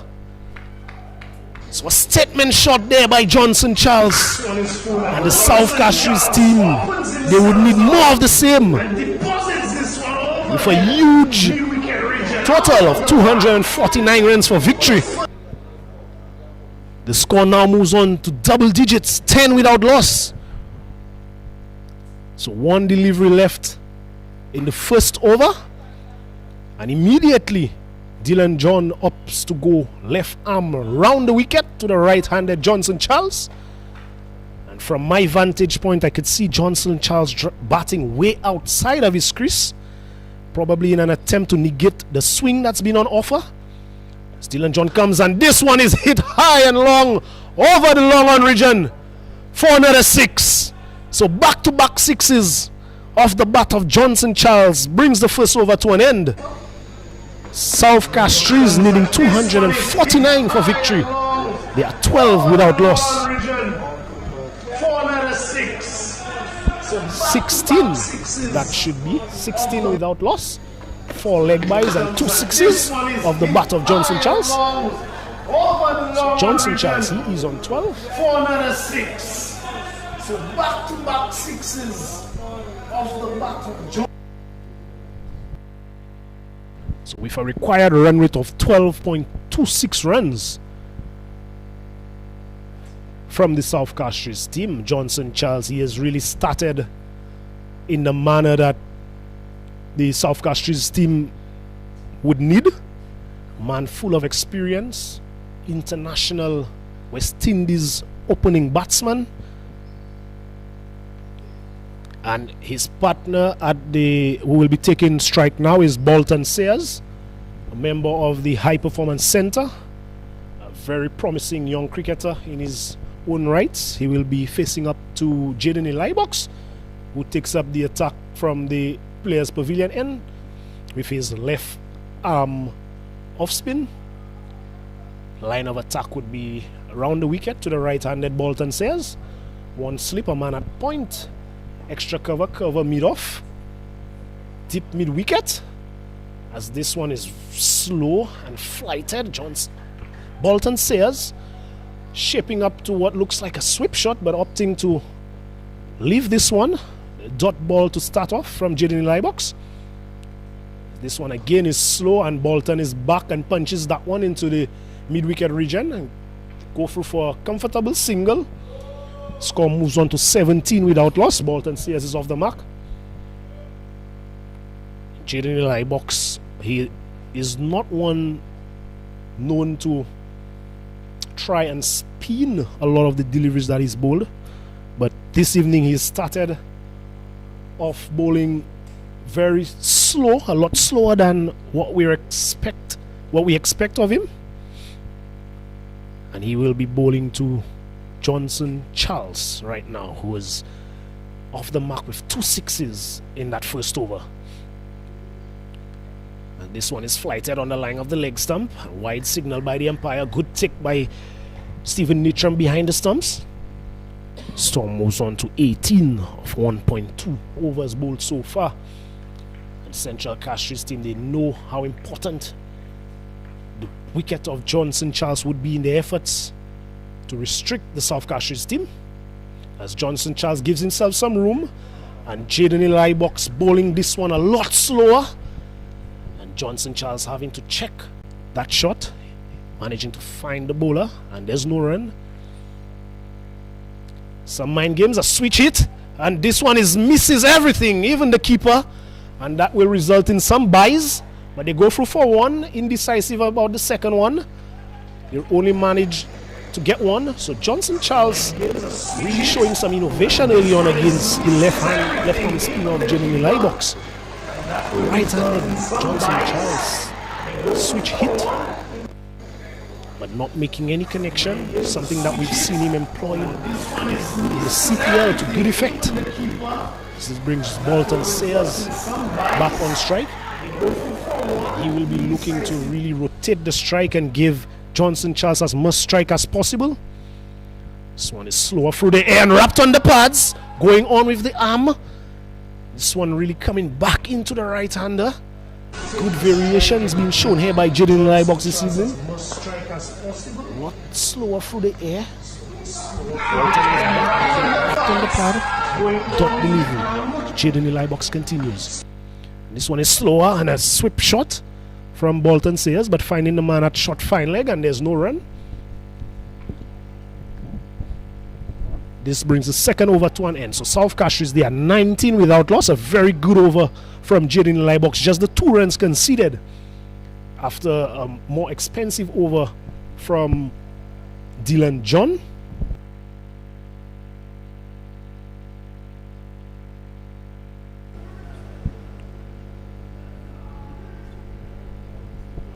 So Dylan John, the most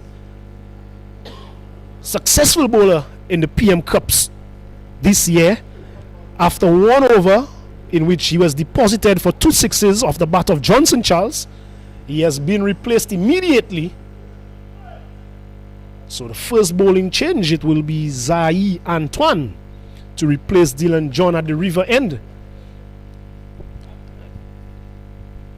So Stephen Natram, believing that Dylan John is not the best man to get rid of Johnson Charles, although he has been his most successful pace bowler in the competition so far. And the 2 fielders out are the long on and the sweeper on the offside. A short third man, backward point, man at cover, man at mid-off, mid-wicket, a square leg and fine leg in the circle. As Zai races towards us now to bowl to Johnson Charles. And this one is on the line of the body and worked into the short fine leg region.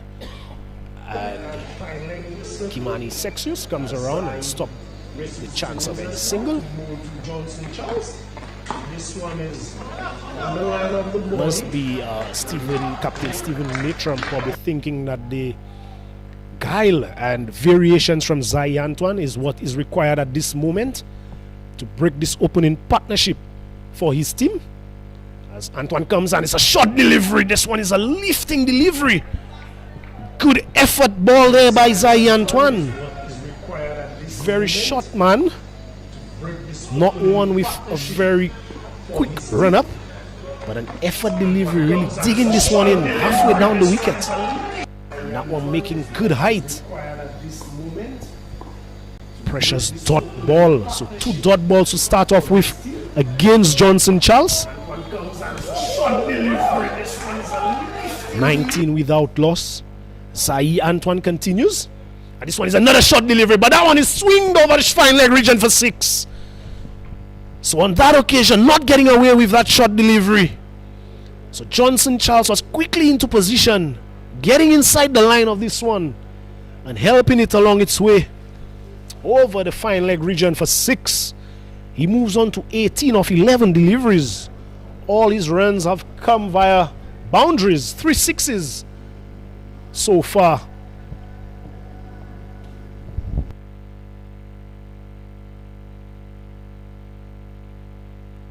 With a required run rate of 12.8, South Castries, they would be heavily reliant on a quick start from the openers. And Johnson Charles has done just that. 18 of 11 deliveries. Zai Antoine continues. And this one again is a delivery back of a length on the leg side. A quick single from them. And a wayward throw, almost taking out the umpire. Umpire ended up in harm's way with this throw from Kimani Sexius coming in from the short fine leg region. And an acrobatic effort to get out the way from the umpire. But all ends well in the end.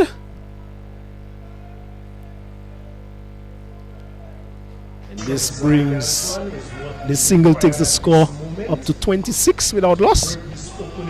Zai Antoine will be bowling to Bolton Sayers.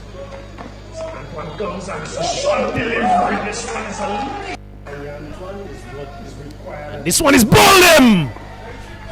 Zai Antoine gets the wicket, gets the breakthrough, and he bowls Bolton Sayers. A superb delivery as we take a look on the replay.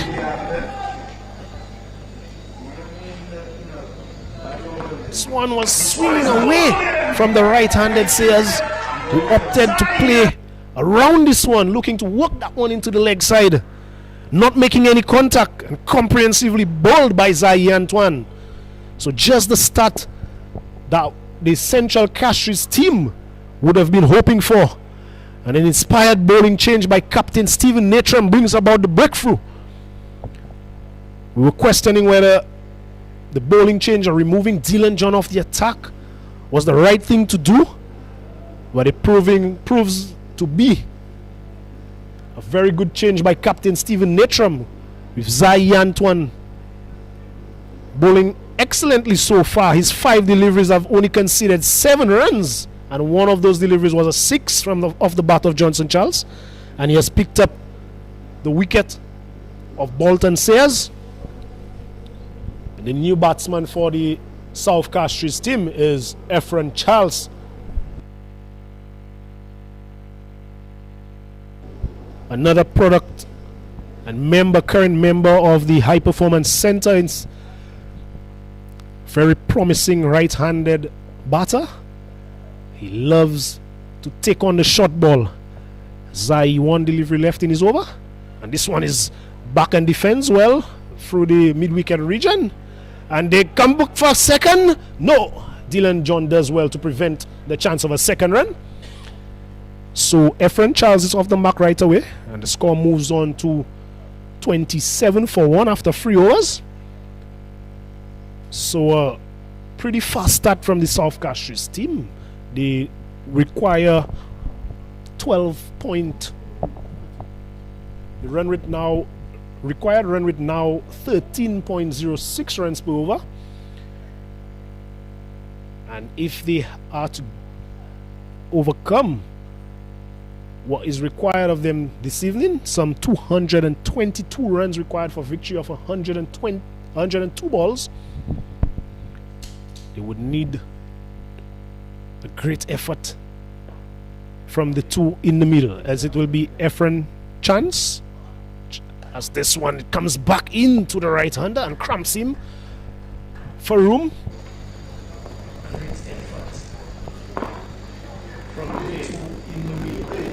As Jaden Elibox continues to Ephraim Charles. This one again coming back into the right-handed Charles.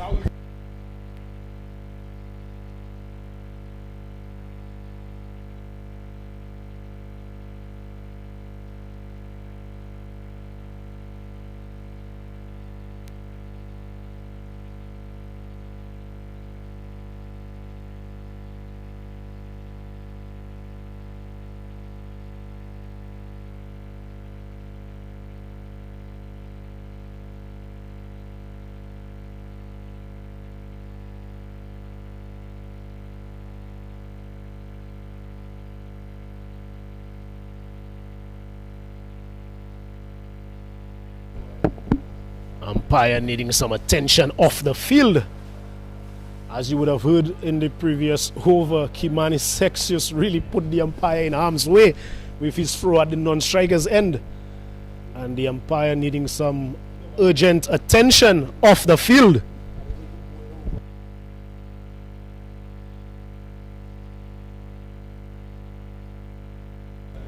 As we see the return of the square leg umpire.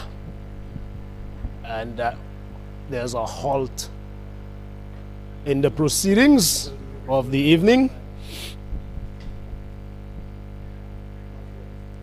And we are about to resume the action out in the middle. It is Jaden Elibox.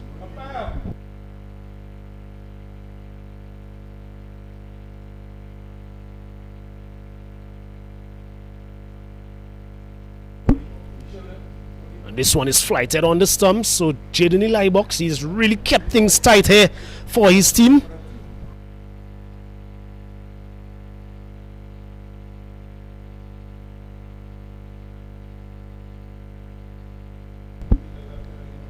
And this one is inside edge, and this one goes past the fielder at short fine leg. They go through for one, think of a second.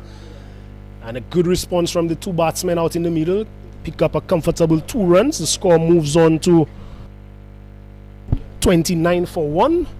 Johnson Charles is 19 of 12 deliveries, and Ephraim Charles 3 of 5 deliveries. Jaden Elibox has been very economical so far this evening, as this one is cut through the offside by Ephraim, and a good stop there by Vern Gabriel in the cover region, saving 3 runs there for his team. Good diving stop. This brings the dangerous Johnson Charles back on strike. He has been off strike for some time. There's 1 delivery left in over number 4. Elibox to Johnson Charles, who gives himself some room and cuts this one straight to the point fielder, who's not able to stop cleanly. And they go through for another single. And with that, this brings over number 4 to an end. South Castries needing a further 218 runs of 96 deliveries. They are 31 for 1 after 4 overs. The not out batsman for the South Castries team, Johnson Charles, he's 20 of 13 deliveries. And Efren Charles, his partner at the non-strikers end, he is 4 of 6 deliveries. The bowlers, some free bowlers have been used by the Central Castries team so far. Dylan John 1 over for 12 runs. He has not picked up a wicket. And Jaden Libox, he has been very economical. 2 overs and only conceded 6 runs. Zahi Antoine, the lone wicket taker so far, in his first over only conceded 8 runs. As it will be Zahi Antoine to continue from the river end to bowl the 5th over.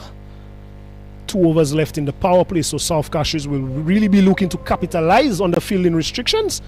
The 2 fielders out are deep mid-wicket and a sweeper on the offside. Everyone else inside the 30-yard circle. Zahi Antoine races in now. Slower delivery and beats Johnson Charles outside the off stump. So a very good ball there by Zahi Antoine. Everyone else inside the 30-yard.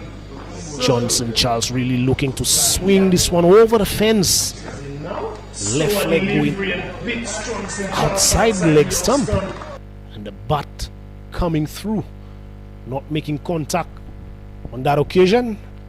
But Zahi Antoine is one who really uses his variations.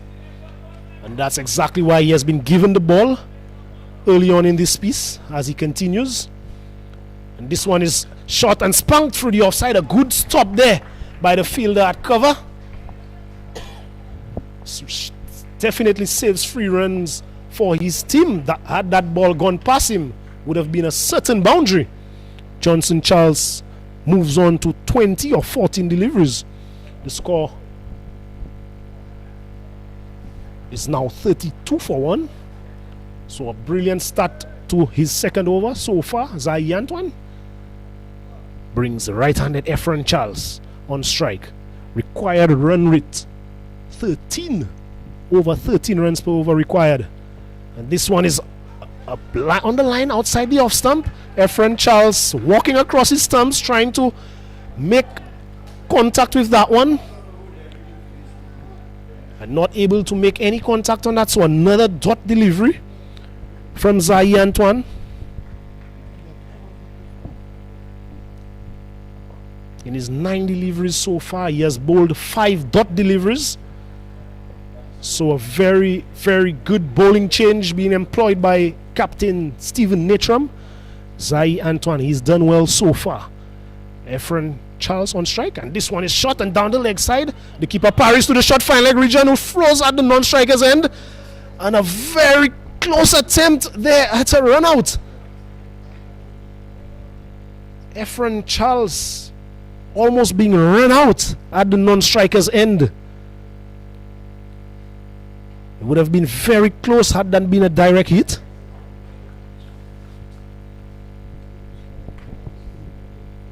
This brings Johnson Charles back on strike. Central Castries would love to see the back of Johnson Charles. And this one is hoiked over the mid-wicket region for another 6. So Johnson Charles continues to deal in 6s here this evening at the Mindo Phillip Park. He moves on to 27. And some 4 6s have been struck off his bat. So South Castries, they are now 39 for 1. Want to remind our viewers that they require 248 runs for victory.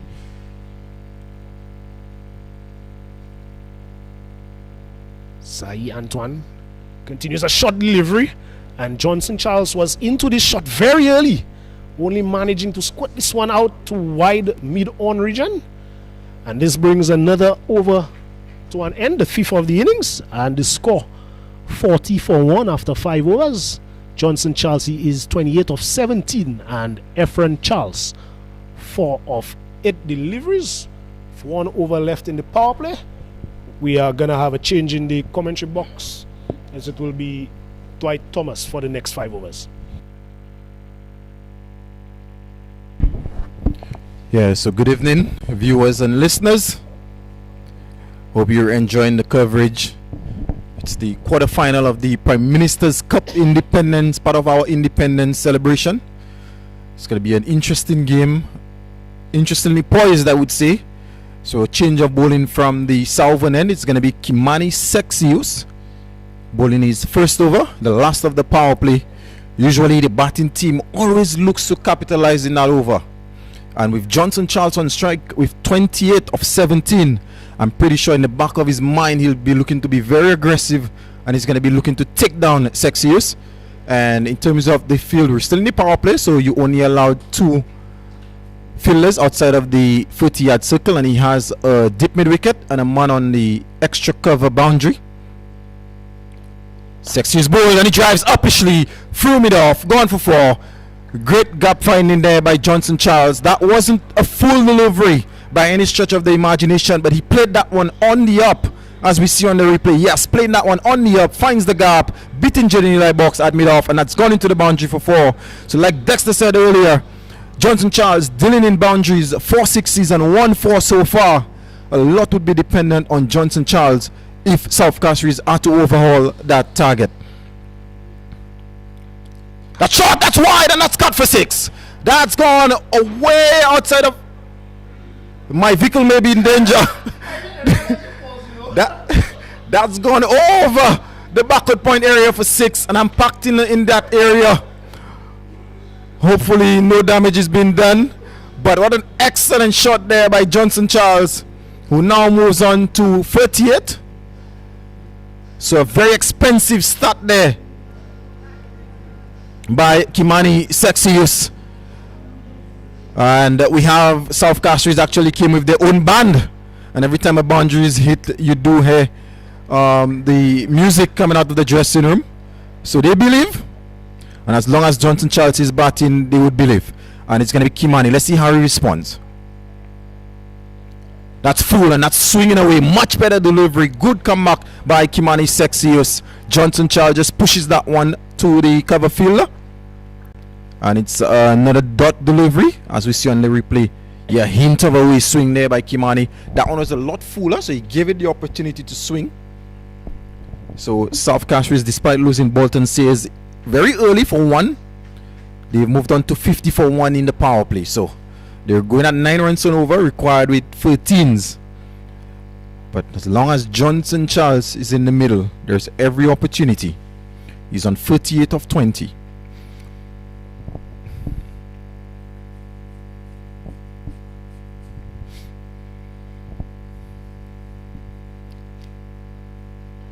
That's a poor delivery, and that's going to be 5 wides. That's not the best of deliveries from Sexius. Full way down the leg side. Not really giving Stephen Natcham a chance. And it goes for 5 wides. Yeah, and we could hear from the dressing room, Meds boss coming out of the South Castries dressing room. So it's 55 for 1. It's 55 for 1. Kimani Sexius, very expensive first over. So far he's gone for 15, and he still has 3 legal deliveries left. That's full outside the off stump. Johnson Charles looking to hit that one for backward point. Kept a little low. Didn't bounce as much as Charles was expecting. And he's inspecting the pitch just to see what transpired and what caused that delivery to stay a tad low. But good comeback from Sexius on that occasion. Outside the off stump. Much better line on that occasion. That's full. That's a slow ball, and that's gone for 6. And Johnson Charles, one step forward, just chokes it over mid-on. Effortlessly, sorry.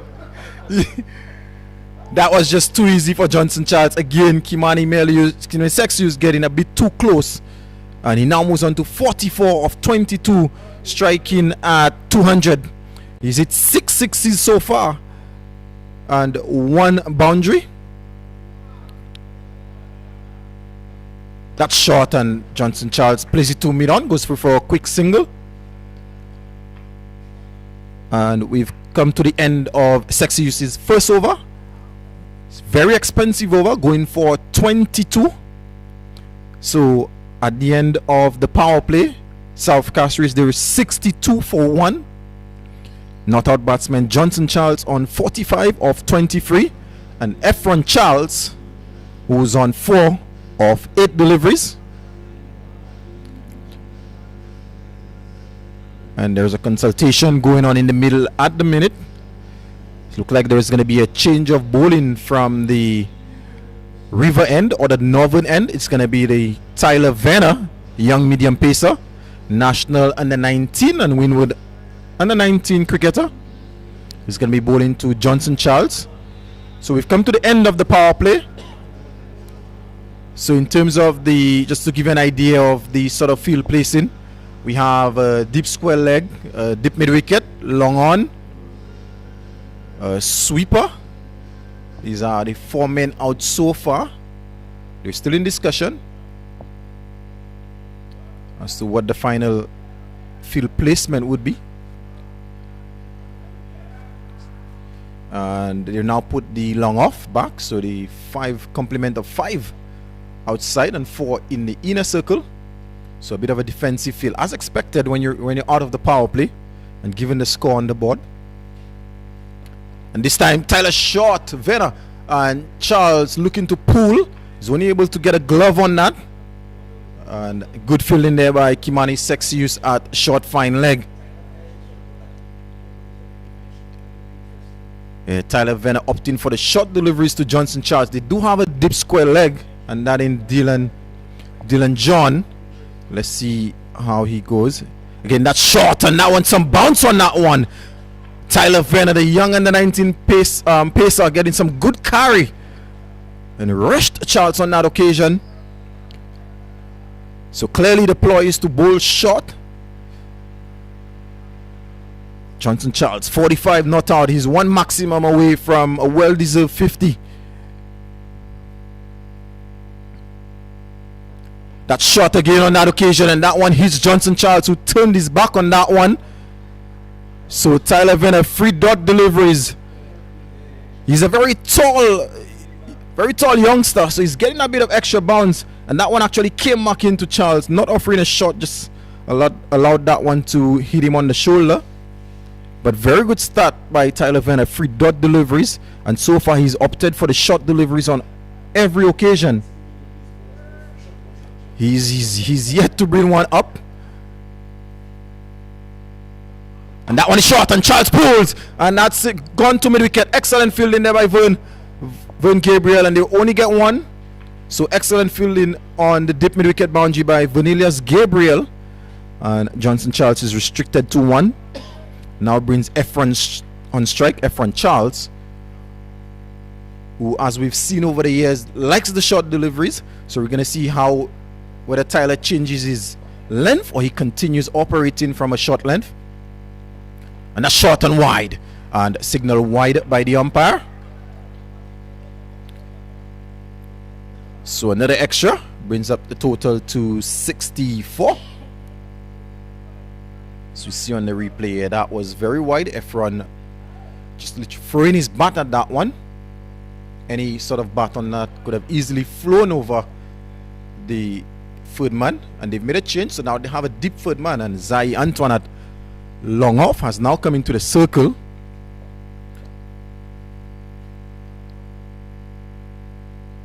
And again, that's short. Efron looking to pull. That one rushed him, and they've gone for a quick single. There's a chance at the non-strikers, and had that been a direct hit, it would have been interesting. Excellent fielding there from Kingsley Paul at short cover, but good run in there from Charles, eager to get back on strike, knowing the importance of him being at the wicket. But a very good over so far from young Venner. 1 delivery left, only conceding 3 so far. This time short wide and signal wide by the umpire. So his second wide delivery of the over. Still operating from a very short length, but just 2 wide on that occasion. Charles allowed that one to go by. Score moves up by 1 to 66 for 1. And that shot again, and Johnson Charles just hits that one over fine leg for 6. Just helped that one on its way down the leg side for 6. And with that, Johnson Charles moves on to 52. Brings up his half century. A lot of flair in that shot. Almost Gordon Greenidge-esque. So Johnson Charles 50. His 50 has come off only 28 deliveries. It has included 7 sixes and just the 1 boundary. So a vast majority of his runs came off boundaries. There's not been much running. And at the end of the 7th over, South Castries, they're 72 for 1. They're going at 10.29 runs and over. Require 13.62. So they're slightly behind. But with 9 wickets in hand, they have every opportunity to catch up. And we now have Dylan John, who bowled a 1 over. The very first of the inning, went for 12. He's now coming back for his second spell, this time from the southern end. And he's going to be bowling to Efron Charles. So we're in the 8th over, so we're out of the power play, so he has a bit more protection. And he's going to be bowling to a similar field that we saw for Venner. He's got the third man out, sweeper on the offside, long on, long off, and a dip mid-wicket. And he comes into Charles. And that one is short and hits him on the helmet. And they're going to go through for a single, but that one completely beat Efron Charles a pace. And are we going to see the concussion test being applied? Doesn't seem that way, but Efron Charles looks fine. But Dylan John rushed him on that occasion, beat him for pace. But it's going to be interesting to see Charles versus John. Oh, good delivery, but it's called a no ball. And that one goes down to long on. And Johnson Charles decided he's not going to take the run. He's going to remain on strike to capitalize on that free hit. So it's a free hit to Johnson Charles. Good delivery from Dylan. The only thing is that he overstepped on that occasion. So free hit, Johnson Charles. Dylan John to Johnson Charles. Johnson Charles will be looking to swing for the heels. And that's gone. That's gone into the nets here at the Mindo Phillip Park. That's gone for 6. So Johnson Charles now moves on to 58. Make that his 8th 6 of the innings. The score now moves on to 80 for 1. And Johnson Charles continues to show his quality. And he continues to take Dylan John to the cleaners. Dylan John, who's been one of the better bowlers so far we've seen this competition. But today, Johnson Charles has had the better of him. Let's see how he responds.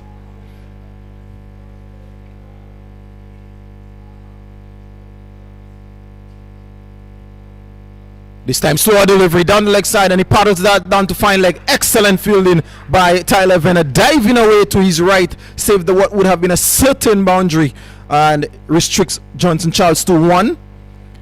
Charles and John exchanging some words. It all ends in a bit of a smile. So South Castries doing their very best to keep up with the required rate. They're going at 10.8, required rate 13. So they're not that far off. This time excellent Yorker down to the same fielder Venner, and they go through for a very good single. So very good communication between Charles and Charles. Yes, Efron Charles and Johnson Charles, no relation. So far the pair, they've put on 56 in this second wicket partnership. So exactly what was required when Bolton Sayers went for 1. Dylan John so far 1.4 overs, none for 22. Brings the dangerous Charles into strike.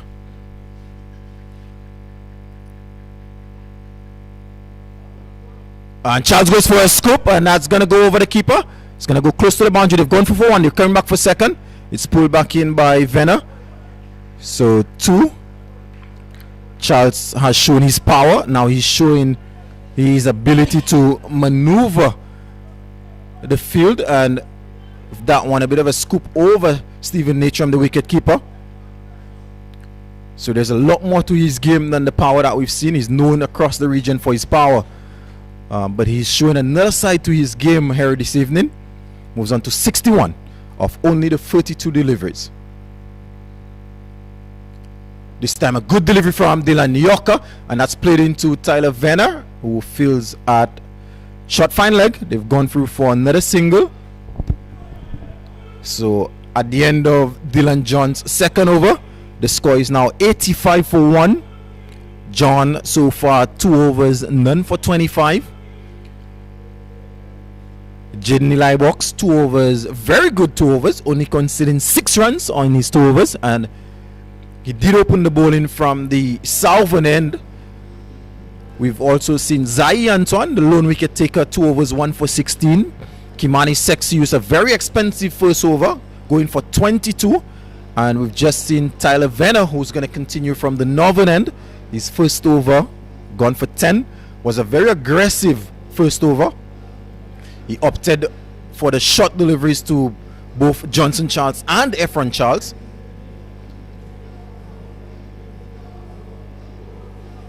So 85 for 1. So far they've put on 59.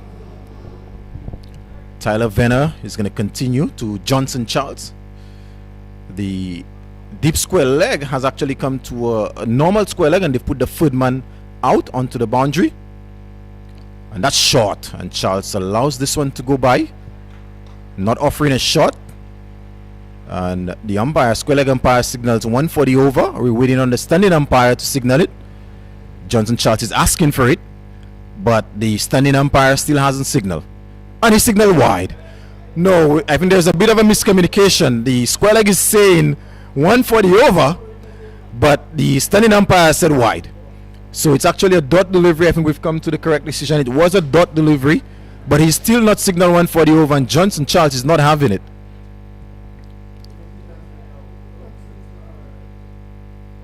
So dead ball being signaled, but we're going to resume again. So Venner into Charles. This time outside the off stump, good delivery by the Venner. Johnson Charles looking to run that one down to third man, not able to make contact. So Venner 1.2 overs, none for 10. So very good spell from the youngster. St. Lucia under 19 and Winwood under 19 all-rounder. That's short, and that's cut through backward point, and that's gone for 6. It's, yes, signal 6. A flat 6 by Johnson Charles on that occasion. Venner short and wide, and Charles just cut that through point. Excellent shot for 6. And this is now his 9th 6. As we can see, Venner is operating wide outside the off stump, and Charles is almost standing just slightly outside off stump, knowing what the plan is. He's trying to counter it by standing just on about the off stump. The score now moves on to 91 for 1. They're going at 10.7. They require 13.74. Still a very tall order, if you ask me. But if you're a South Castries fan, you have to believe. And as long as Johnson Charles is still in the wicket, there's every opportunity that they will be able to chase this down. Getting Johnson Charles out is number 1 priority right now if you're a Central Castries player. And Venner will resume. That one is short, and Johnson Charles hits that one to the mid-wicket fielder, Vernelius Gabriel. It's only going to be a single. We've not seen many of those from Johnson Charles. We've seen 9 sixes and 1 4. It's not too often you see a batsman having way more 6s than boundaries, but this is what we've come to expect from a player like Johnson Charles. He's 69 so far, has only come off 37 deliveries, striking at 186 runs per 100 balls. This time short and wide, and Efron looking to carve that one through the offside, not able to make contact. Efron seems to be pulling away slightly as opposed to going towards it, and not able to make contact on that occasion. Venner again continues to operate on a very short length. That's so far has been his line of attack. And that one is short, and that's pulled over Zai at mid-off, and that's going to go into the boundary for 4. So very good shot there by Efron Charles. Again, very short by Venner, and Efron Charles able to access over mid-off for 4 and ends the over with a boundary. The score is now 96 for 1 at the end of the 9th over. So South Castries fighting back nicely. They've put on Efron Charles and Johnson Charles. They've put on 70 so far for the second wicket. And the Central Castries fielders, they're now thinking of, how do I get a wicket? And Stephen Natram is in conversation and he's calling for his helmet. So it looks like he's gonna bring back his trump card, Jaden Elibox, from the southern end. His first spell, 2 overs, 6, conceding 6 runs, bowled very well to Johnson Charles. So he's been given the task of getting a breakthrough. So this is going to be a very, very interesting over. The left arm spinner, Jaden Elibox, against Johnson Charles. Will we see this switch hit? Something that he is known to apply against the left-hand orthodox spinners in the region. That one is full, and that slow one is bowled. And it's absolutely bowled. Exactly what was required. Stephen Natram said to Jaden Elibox, get me a wicket. And Jaden Elibox delivers. That one was full, and Charles off the back foot. He's off the back foot, looking to heave that over somewhere from mid-wicket, not able to make contact, and he's off stump. He's rocked back by Jaden Elibox. A lot slower on that occasion, so mixing up his pace nicely, and he's done the business. We spoke about how well he's bowled so far, and he's done exactly what is required. But we must credit Johnson Charles, who's 69, came off only 47 deliveries. He's given his team some hope. Still a lot of work to be done if South Castries have to overhaul this target, but Johnson Charles have given them some hope. So the new batsman is that of Tonya Simon, the captain. So we're now going to see a left-hand, right-hand combination out there.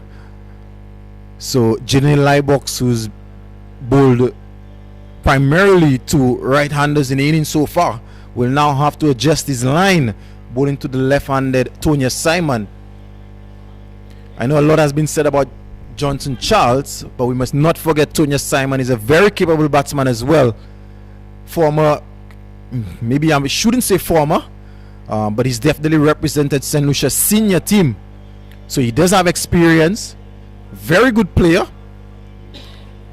and he's the captain, so he has the responsibility of getting his team home. He bowled really well earlier today, did the business with the ball. Now he has to do the business with the bat. So it's going to be Jaden Elibox. Very open stance, and he tucks that one easily into the onside for what will be an easy single. Gets off the mark immediately. But South Castries, they would require lots of boundaries. With a required rate of 14.25 needed, they would need a lot of boundaries. Efron Charles, a very capable player, like we've said, part of the high performance center here in St. Lucia. So a very talented batsman. He's 11 of 13 deliveries at the minute. That one is his sweep. It's a very good sweep shot, and it's going to go behind square. They've gone for 1. It's not going to get to the boundary. Excellent diving stop there by Paul, and it's only going to be 2. So a very good shot by Efron Charles, playing the sweep. Sweep shot, not something we West Indians are really known for, but showing ability there. So he now moves on to 13, striking at less than 100 runs per ball. So he has to get a move on. That one is short and wide and cut just over Tyler Venner, and it's only going to be 1. So good fielding there by Gabriel on the sweeper boundary, keeps it to 1. valiant effort from Tyler Venner, who's been really good in the field so far. And they've now pushed the score to 100. So it's now 100 for 2. 100 in the 10th over. And again, Simon tucks that into the onside for a single. There's a bit of hesitation, but they get through for a comfortable single. Not fielded cleanly by Kimani Sexius at short fine leg. And with that single, we've come to the end of the one delivery left in Jaden Liebox's third over and the 10th of the inning. We all thought that would have been the over, but there's one left. It's going to be bowling to Charles. Not Johnson Charles, but Efron Charles. That one is full and flighted and good delivery. Jaden in the line box mixing up his pace. Efron Charles looking for the big slog sweep, not able to make contact. And with that, we've come to the end of the 10th over. So South Castries 101 for 2. And Jaden Liebox at the end of his third over, 1 for 11. We're going to have a change in commentary. So it's going to be Dexter Solomon to take us through for the next 5 overs.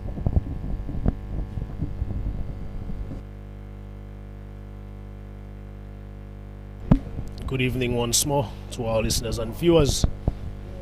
A very exciting encounter between the Central Castries and South Castries cricket teams here this evening in this quarter-final encounter in the 2026 PM Cup. A spot in the semi-final up for grabs. Castries derby, when these two teams meet, it's always an entertaining encounter. And it will be a bowling change from the river end from the Central Castries team. It will be Kimani Sexius, who will be replacing Tyler Venner at the river end, and it will be Tonya Simon on strike. Very wide and open stance from the left-handed Simon. This one is opens the face past the fielder at point for 4. A very elegant stroke there by Tonya Simon. Kimani Sexius operating on a line outside the off stump. And Tonya Simon back and across and opens the face of the bat all along the ground and caresses this one through the gap for 4. Score moves on to 105 for 2. Simon, he moves on to 6 of 3 deliveries. His first boundary of the evening. Kimani Sexius comes in as much straighter to Tonya Simon. Tumbling save there by the bowler. And there's no further addition to the score. Ever since the wicket of Johnson Charles, you could sense that the Central Castries team, it's like new life has been breathed into them. They are now a lot more vocal out in the field. Kimani Sexius races in once more. And this one is on the line of the leg stump and tickled away past the short fine leg fielder all the way into the boundary for 4 more runs. Score moves on to 109 for 2. And Tonya Simon, Captain Simon, he moves into double digits, 10 of 5 deliveries, his second boundary of the inning. And more of that will be required if he is to take his team home to victory this evening.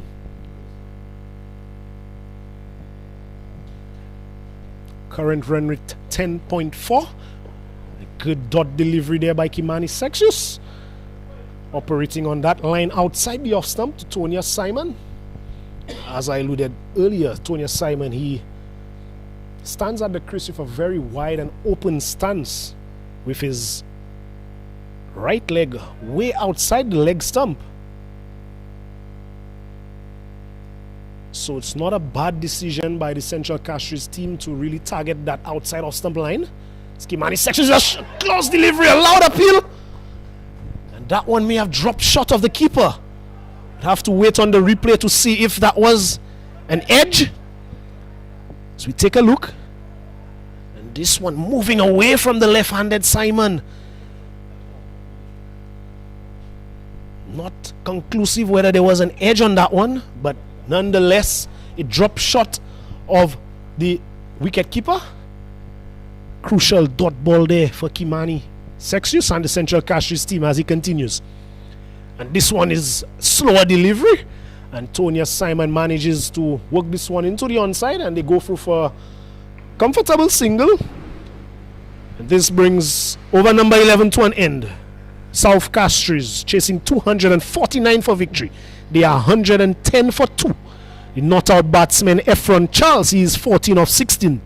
Antonia Simon, he has made his way to 11 of 8.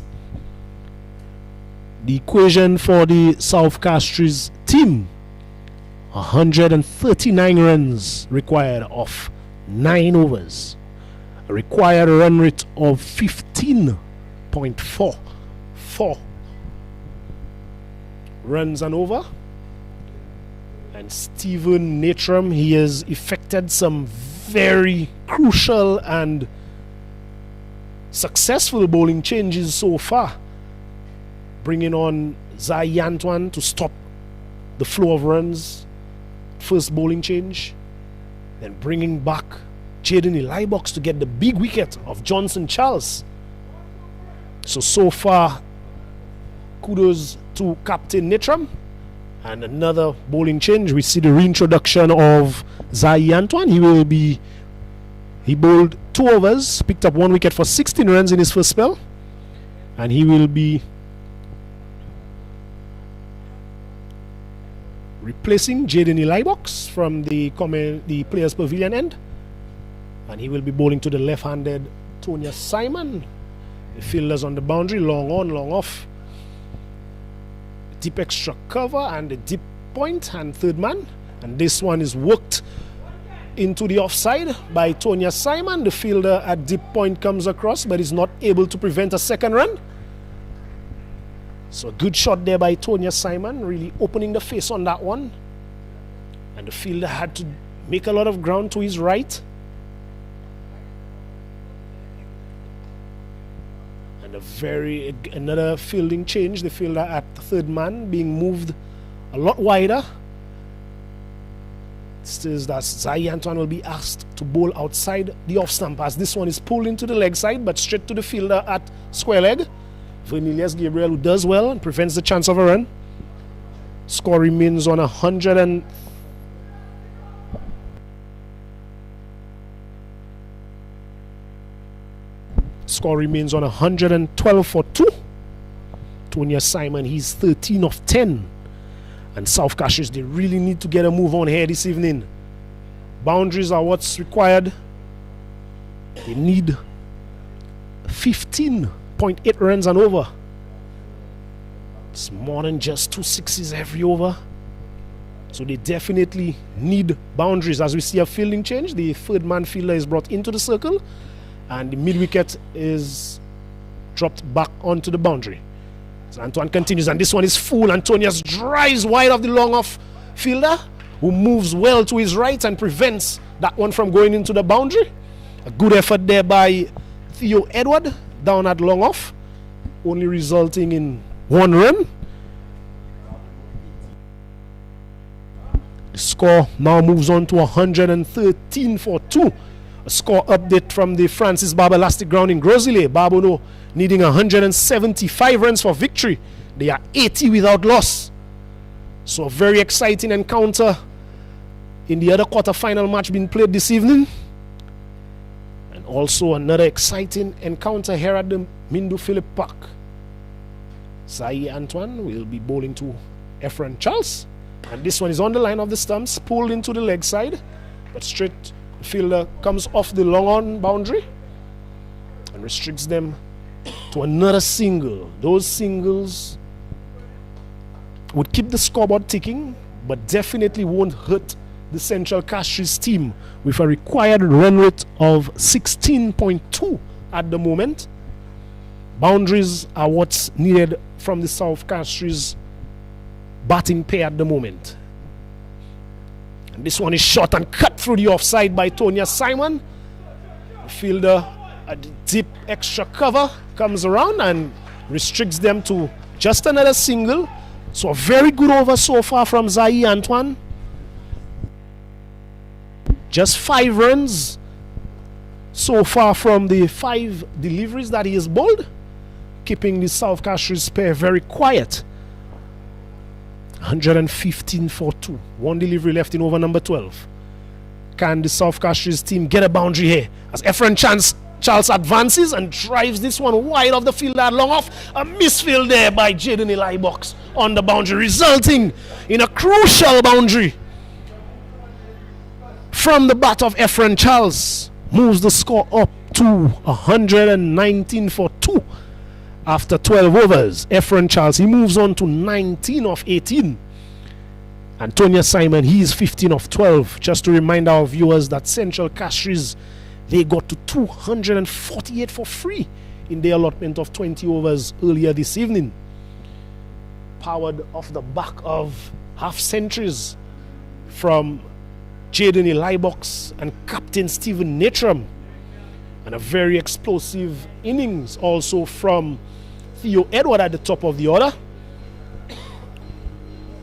In South Castries, they would need some fireworks from here on in if they are to get the remaining 130 runs required for victory. Another bowling change being ringed in by Captain Stephen Natram. Tyler Venner is being reintroduced into the attack. He has bowled 2 overs for the 21 runs, has not picked up a wicket. He bowled very well, one must say, to Johnson Charles, who was in full flow. A really aggressive young bowler as he comes into the left-handed Simon. This one is pitched up and Simon drives through the offside, but straight to the fielder at the deep extra cover region. Fluent drive there from Tonya Simon, but again only resulting in 1 run. Central Castries team, they've really set the right fields and stuck to their bowling plans. And the South Castries batsmen, they have played good shots, but only resulting or managing to find the Central Castries fielders. Efren Charles is now on strike, and Tyler Venner, he was not ready. And he pulls up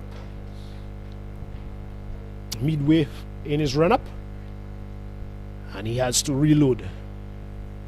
The field that is being employed there by Captain Stephen Natram. This one is shot, and Efren Charles pulls, but straight to the fielder at long on, who comes in and collects well. Just another single, so no boundaries. It's been some time since we've seen a boundary from the South Castries team. In the last over we had one, but before that we had waited some time before that one. So very good tight stuff being employed there by the Central Castries team so far, as this one is on the line of the body, is wrapped on the thigh pad.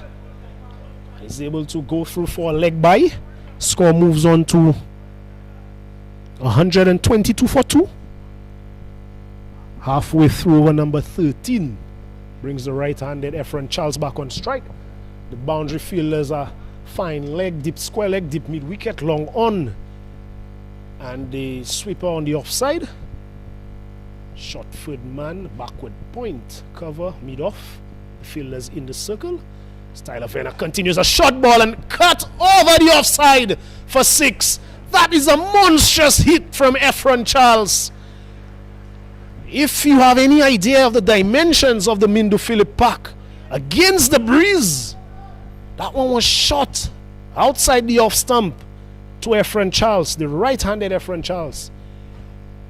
And he went through for the cut shot, sort of an uppercut, all the way into the net region.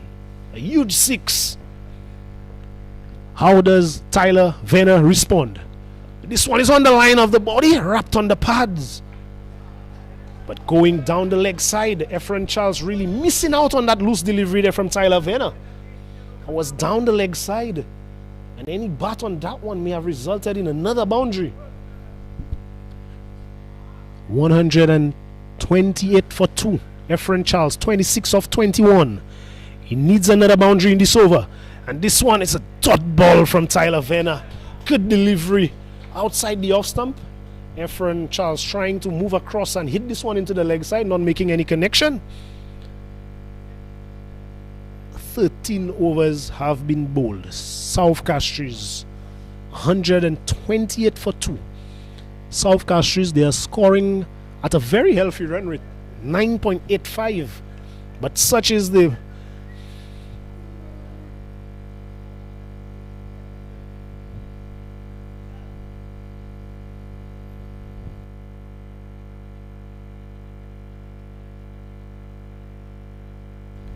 batting effort from the Central Castries team was a very good one, and the South Castries team, although they are scoring at 9.85 runs per over, that is still not enough.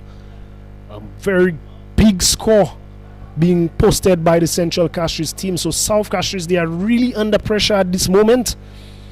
Another bowling change. Dylan John is brought back into the attack.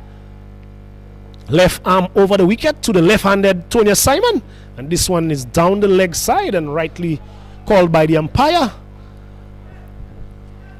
Some 17 extras have been considered by the Central Castries team so far, and Dylan John, the most senior pace bowler of the Central Castries team, he really has not been up for it tonight. He has not bowled to the best of his ability. Arguably the most successful pace bowler in the competition so far, with the best figures of 7 for 9 against Viewfort North. As he comes in once more to Tony Simon, who gives himself room and carves this one over the point region. This one will go close to the boundary and gets there now. So a good shot there, good execution there from Tony Simon, backing away and giving himself room, exposing all three stumps. Getting enough bat on that one over the field at point. 3 bounces into the boundary. Tony Simon now moves into the 20s. He is 20 of 15 deliveries. He's struck some 3 fours so far. And there's no looking back now. If South Castries are to get a victory here today, they need to keep finding the boundary. As Dylan John continues, and this one is shot outside the off stump and cut through the point region again by Tony Simon. The fielder, sweeper fielder on the offside, comes around and restricts them or limits them to just 2 runs. Tony Simon moves on to 22 of 16. Efren Charles, he has been there for some time, 26 of 22. 135 for 2. Dylan John, his figures 2.2 overs, considered 32 runs so far. He's been struck for 3 sixes and 1 4. He's in discussion with his captain, probably discussing the best field position that he would want. Deep point, deep extra cover, deep mid wicket, long on and long off. This one, Tony Simon gives himself room but almost loses his footing in trying to get back in line to play this one for the offside. Probably giving himself too much room too early, and Dylan John being able to adjust and deliver that one a little bit wider outside the off stump. It's a good dot delivery there from Dylan John.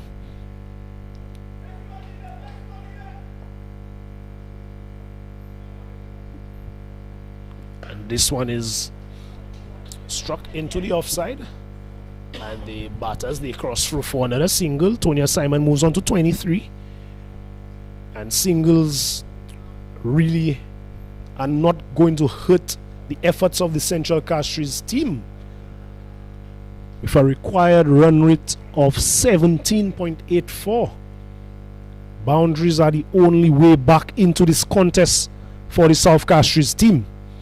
Can Efren Charles deliver the fireworks that is required here this evening at the Mindu Philip Park for his team? Go hard or go home. This is a quarter-final contest.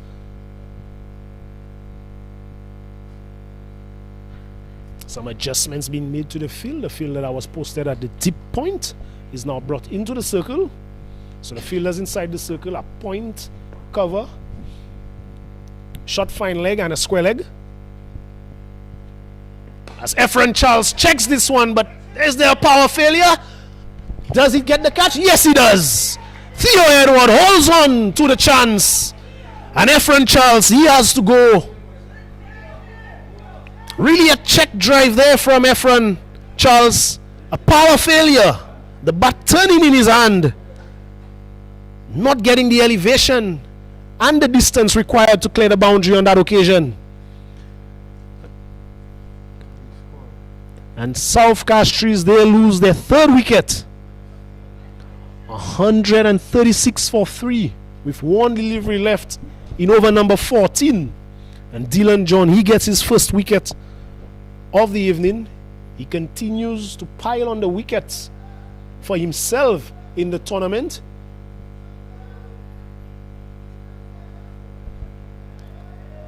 He should be, at this point, the highest wicket taker in the competition this year so far. And he continues to pick up crucial wickets for his team. The new batsman for South Castries is Royce Paul, another member of the High Performance Center here in St. Lucia. Dylan John continues, and this one is pitched up and goes past the outside edge. A good delivery there from Dylan John. A good ball to close out the over. After 14 overs, South Castries chasing 249 for place in the semi-finals. They are 136 for 3. The not-out batsman Tonya Simon, the captain, he is 23 of 18 deliveries, and Royce Paul was just faced one delivery, is yet to get off the mark.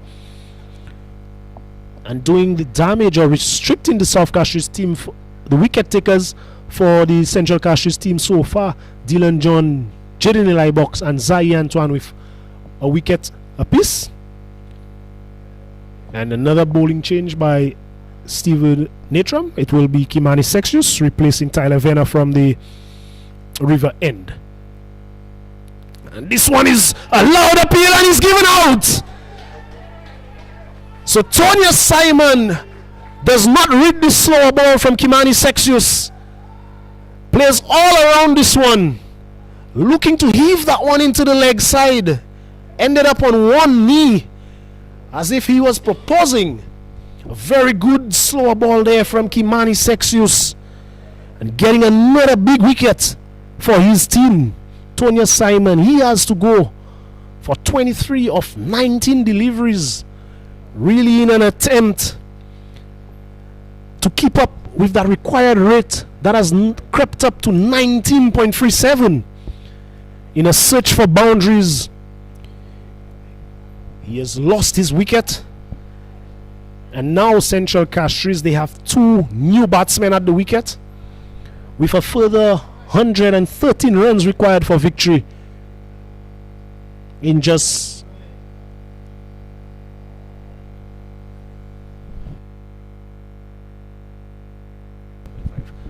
some 5.5 overs remaining in this contest. So Kimani Sexius, he joins the wicket takers, 2.1 overs, 1 wicket for 31 runs. The new batsman for South Castries is Malcolm Monrose. Malcolm, a very gutsy cricketer. He did not have the best of times out in the field this evening, and he would want to show his worth with the bat in the 5.5 overs left in the innings. Kimani Sexius comes in now, and this one is driven down to the long on region. They go through for one. Think of a second, but there's no chance with Cornelius Gabriel racing in and preventing the chance of a second run. The score moves on to 137 for 4. Malcolm Monrose, he's off the mark right away. Brings Royce Paul, another right-handed batter, on strike. South Castries, they really need to find the boundary. As this one is driven, but back to the bowler, and there's no run. 137 for 4. 112 required of 5.3 overs. And And the Central Castries team, you can hear them now. They are upbeat. They smell blood. It's all one-way traffic at the moment. Skimani Sextus bowls a very wayward delivery down the leg side as the keeper parries. And the fielder at fine leg collects cleanly. The batsmen, they go through for 1. Score moves on to 139 for 4, halfway through over number 15. Some 19 extras have been considered by the Central Castries bowlers this evening. And Malcolm Rose swings this one over the square leg region for 6. So really against the run of play, Malcolm Monrose, he has not given up the efforts. And he has come out with good intent, depositing that one on the roof over the square leg region for 6. He moves on to 7. The score now 145 for 4. 2 deliveries left in over number 15. So Malcolm Monrose looking to exert some pressure back onto the Central Castries team. This one is full and strikes this one back past the bowler powerfully all along the ground for 4. A shot of authority there from Malcolm Monrose. Dealing in boundaries, back-to-back boundaries. First a 6 over square leg. And a powerful drive back down the ground, holding the pause on that one as well. He moves on to 11 of 3 deliveries. How does Kimani Sextus respond here? 2.5 overs. 1 for 44. And this one is a slower delivery but goes through the legs of the keeper all the way down to the boundary. So 4 buys signaled by the umpire now. 150 up for South Castries, 153 for 4 after 15 overs. South Castries needing a further 96 runs for victory in the remaining 5 overs. The not-out batsman Royce Paul, he's yet to get off the mark, and Malcolm Monrose, he's in boundary hitting mood. 11 of 4 for the remaining 5 overs of this contest. We're gonna have a change in the commentary box. It will be Dwight Thomas to take you to the end of this innings and this quarterfinal encounter.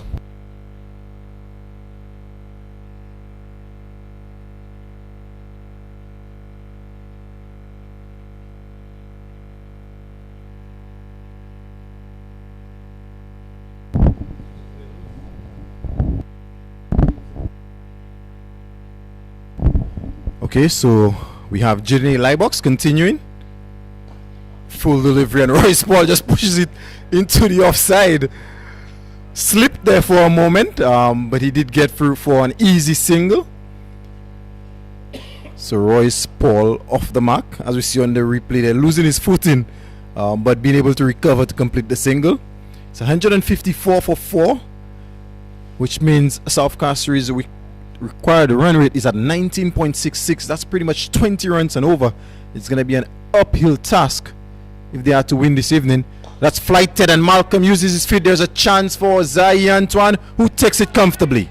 Safe pair of hands, and Jidney Liebox gets his 2nd wicket of the evening. Malcolm Monrose used his feet on that occasion, looking to hit it over the onside.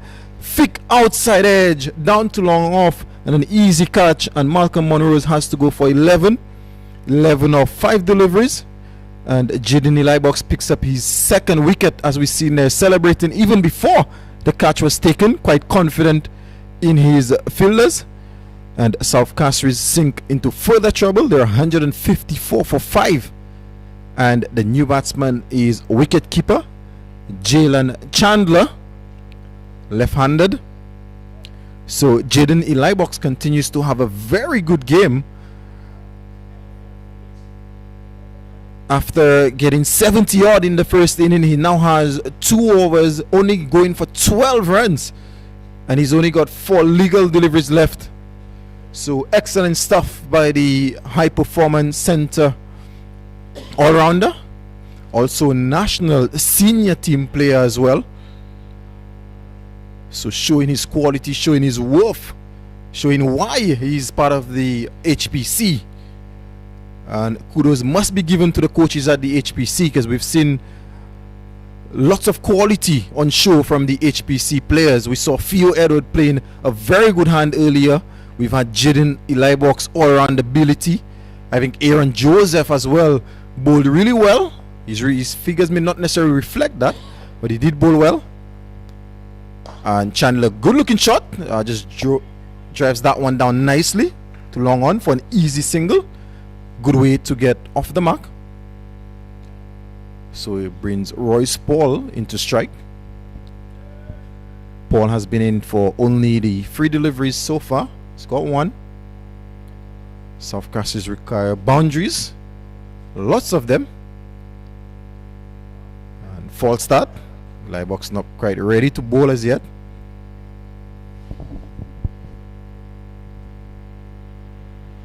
This time flighted, and Paul off the back foot pushes it down to long on for an easy single. Well, Theo Edward does the fielding. Not a single. This is not going to hurt the Central Castries team. They're quite happy. Conceding singles really and truly won't help South Castries. They need a lot more than that. Flighted wide outside the off stump and left alone by Jalen Chandler. Maybe thinking it was a wide, but very good bowling by Liebox. Again, Chandler looking to hit over the mid wicket, inside edge down to Vernelius Gabriel at fine deep square leg, and they've gone through for another single. So we've come to the end of the 16th over. The score is now 157 for 5.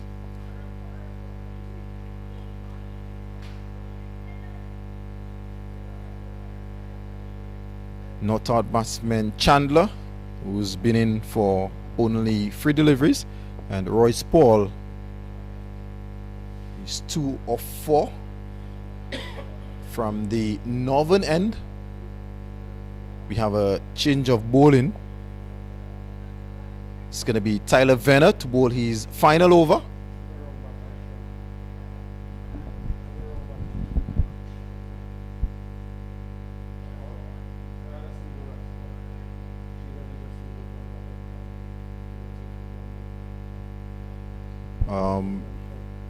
Chandler getting a single of the last delivery, but somehow somehow Chandler is off strike.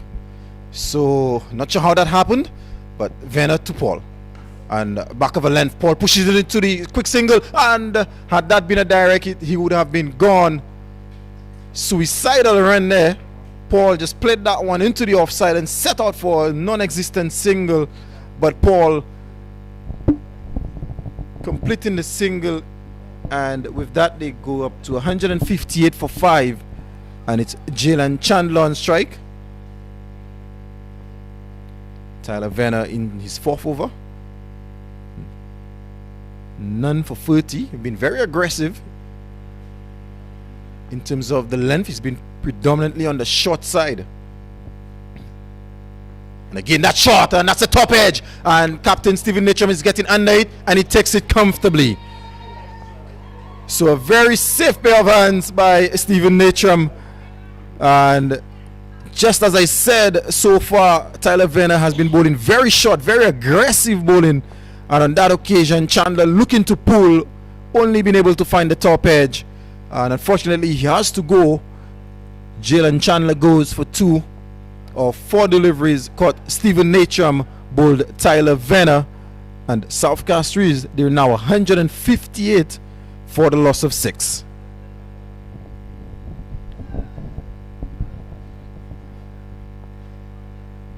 So I think we all can agree that it's pretty much over, with 24.82 runs required and over. They would need some sort of a miracle if they are to win. So the new batter is none other than Calendar, who did get injured in the first innings while fielding. That could be the very reason why he's coming in at number 8. Usually he bats a lot higher in the order. Having spoken to him at the break, he thinks he may have dislocated his finger. So quite brave if he did dislocate his finger to be coming out and bat, but this is the sort of player that he is. Never say die attitude, and I'm sure he's going to be looking to do his best. And it's going to be Venner to bowl to Calendar.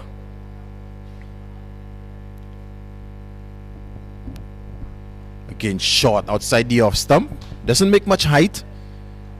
Calendar looking to play it off the back foot, not able to make contact. Calendar, who's known in St. Lucia as a very hard hitter, 6 hitter, very powerfully built, hits the ball hard. That's short and he pulls, but that rushes onto him, and he's only able to find Vernelius Gabriel at deep mid wicket, and they go through for a single. But Venner continues to be very aggressive with his short pitch delivery. That one rushed onto Calendar, almost taking his eyes off that one. Manages to get off strike, and Royce Paul is now back on strike.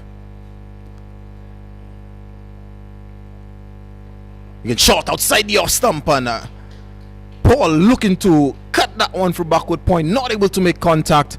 And we've come to the end of the umpire seems to have called over, but scorer is saying there's still one delivery left in the over. But the umpires are still making their way. One more ball. Yeah, the scorers are signaling to the umpires there's one ball left in that over. Maybe the umpires have decided that maybe they're trying to get to home as quickly as possible, but still a delivery left in this Tyler Venner over. That is the 17th. So let's see if Tyler Venner could maybe pick up a wicket and make that extra delivery count. Well, it's not an extra for us, but in the umpire's opinion, it is an extra delivery. But let's see. He's bowling to Royce Paul. Shot again, and Paul cuts, and that's through backward point for 4. Fantastic looking shot by Royce Paul. Venner continues to operate from a short length, but on that occasion just too wide, and he gave Royce Paul the opportunity to freeze hands, and that he did. And a fantastic looking shot there, and the score now moves on to 163 for 6 at the end of the 17th over. Tyler Venner has completed his complement of 4, 1 for 35, with 3 overs left so far. The Central Castries, they've used exactly 5 bowlers, so it looks like it's going to be Dylan John who's going to be bowling from the southern end. This is going to be his last. So far he's had 1 for 33. He's going to be bowling to Calendar. Dylan John, one of the leading wicket takers so far in this competition, hasn't had the best of nights, but I'm sure he's going to be looking to clean things up for his team and hopefully get 2 or 3 wickets in this over. So he does have a third man, a sweeper, long off, long on, and a deep mid wicket. These are the 5 fielders outside the 30-yard circle. That's full and bold, clean bowled, full, straight. You miss, I hit, and Dylan did. And Cornelius Calendar has to go bold Dylan John for 1. As we see on the replay there. Yeah, pretty full, pretty straight, middle stump, out of the ground. Pleasant sight if you're a fast bowler. And with that, South Castries sink into further trouble at 163 for 7. Dylan John picks up his 2nd of the evening. And the new batter is Aaron Joseph, left-hander. He would like to think of himself as an all-rounder. Having played with him in club cricket, he does back his batting ability. but he needs a miracle with the required rate now well over 30.35. That would mean they would require 5 sixes and over, and that in itself will be a challenge. But Aaron Joseph is a fighter, and he does back his batting ability, so I'm pretty sure he will want to get a few away. But it's going to be a challenge against Dylan John, who's been very impressive so far in this competition. Again, former national bowler himself.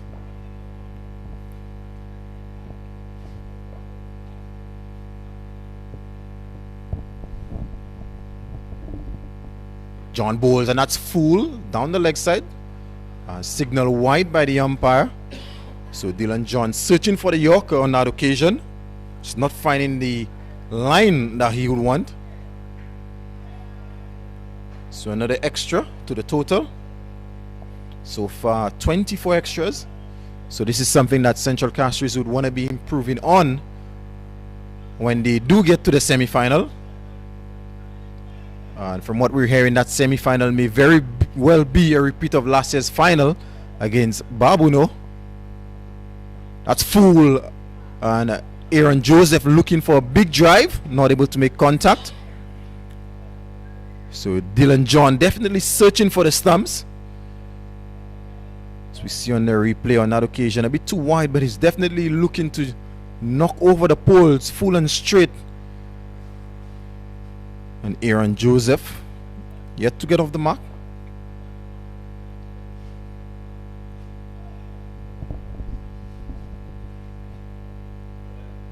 That's full, and a bit of an inside edge, just a bit of an appeal, but that definitely had some bat on it. And they go through for a single. So yes, no signal from the umpire, so that's a run to Aaron Joseph. Yeah, as we see on the replay, big inside edge. And only Dylan John went up. Almost begging for that one. With that single, Royce Paul comes on strike, who's 7 of 7 deliveries so far.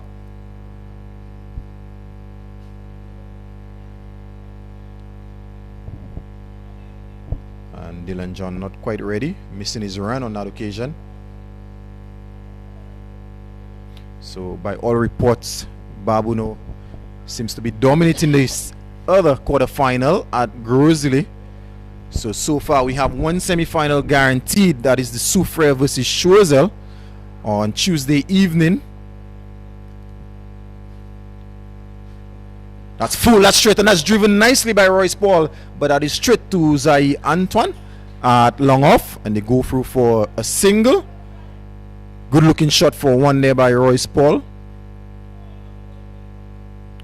So yes, so it's gonna be Choiseul versus Soufriere, semi-final number 1, and by the looks of it, it's gonna be Central Castries versus Babuno in semi-final 2, unless we have a miracle here. South still require 35.5 runs and over. And that's a very slower delivery. Excellent delivery by Dylan John, and an excellent way to still have one delivery left. So he's one delivery shy of his 4th over, but a good delivery, beating Aaron Joseph comprehensively with that slower delivery. So Dylan John showing his variations. Not necessarily known for variation, but definitely seems to have developed a very good slower ball.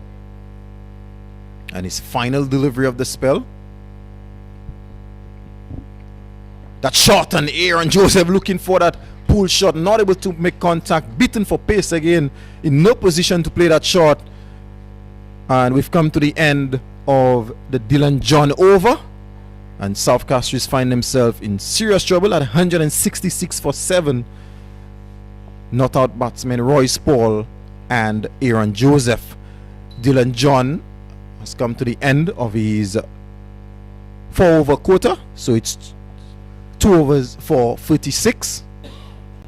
So good comeback from John after going for a few in his first over. Came back nicely in his second spell, and we now have a change of bowling from the northern end. It's going to be Kimani Sexius to bowl his final over.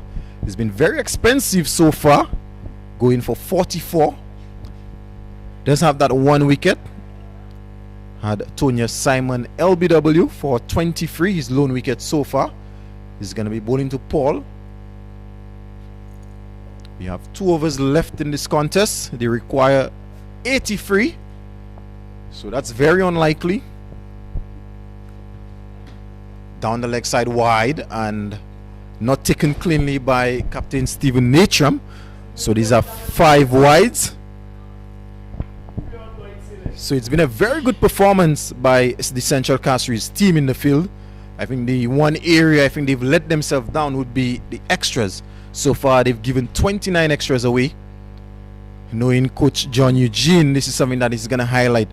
With the exception of the extras, they've been exceptional in the field. That's wide, so that's going to be another extra. Extras now go up to 30 and the total moves up by 1 to 172 for 7.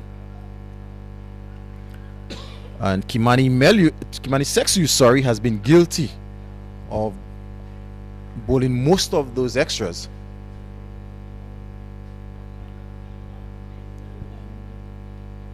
Full delivery down the leg side, worked away to fine leg. It's going to be an easy single. Full toss on that occasion from Sexius. Royce Paul not able to capitalize. Would feel like he missed out. Free hit down the leg side. There's no deep square leg. Had he gotten more bat on that could have easily raced through the onside for 4. Aaron Joseph is now on strike. Facing up to Sexius.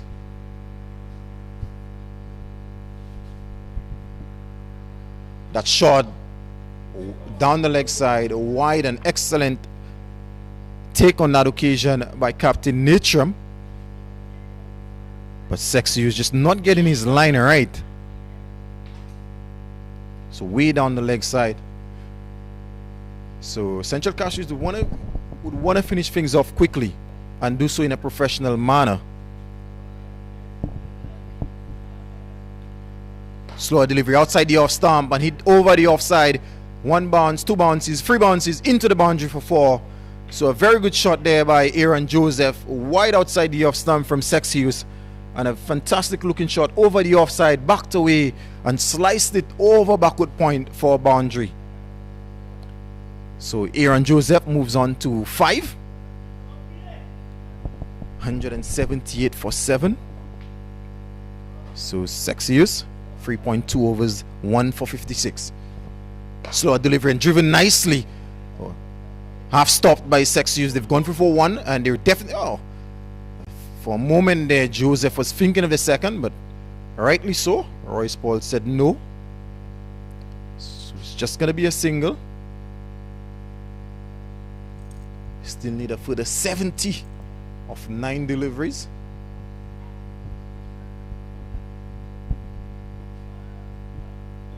Royce Paul 9 of 9. Slower delivery, wide outside the off stump and very wide as a matter of fact. Signal wide by the umpire. So another extra to the total. Extras now move on to 32. So Kimani Sexius not getting things right so far this evening. It's been a very good fielding by the Central Castries team, and for the most part they've bowled really well. And that's a full delivery. Royce Paul looking to heave over the onside. The inside edge down to the man at dip mid wicket, and it's going to be a single. So Royce Paul looking to heave that somewhere into the onside as opposed to maybe going over mid off. I think that would have been a better option on that occasion. That delivery was just on about the off stump. And that single brings Aaron Joseph into strike. Slower delivery and he's clipped that over the onside for 6. And that's gone into the nets. So a fantastic looking shot there by Aaron Joseph. On that occasion, Kimani Sexius, slower delivery, but much too straight. And Aaron Joseph just flicked it, used his wrist and hit that over square leg for a very good 6, and the score now moves on to 187 for 7. And I did mention Aaron Joseph backs his batting ability, so showing his all-round ability, he's now moved on to 12 of 7 deliveries. I could remember a game down in Monrepo where we needed, I think, 6 of the last delivery, and Aaron Joseph was able to bring it home. So he definitely has batting ability, and he's just shown it. But let's see how Kimani Sexius responds. His final legal delivery of this spell. Another slower delivery on that occasion. Aaron Joseph looking to heave that one in a similar direction, not able to make contact. So a very good end by Kimani Sexius. Very expensive spell, 1 for 65 of his 4, so not the best of days. But we're now gonna have the final over being bowled by Zahi Antoine. So Captain Stephen Natrum has only opted for 5 bowlers, that of Dylan John, Jaden Elibox, Kimani Sexius, Tyler Venner, and Zahi Antoine. So we did not see the off spin of Jamal James, Theo Edward, or even the medium pace of Kingsley Paul. So just opting for his 5 options, but with great success, because they've pretty much won this game.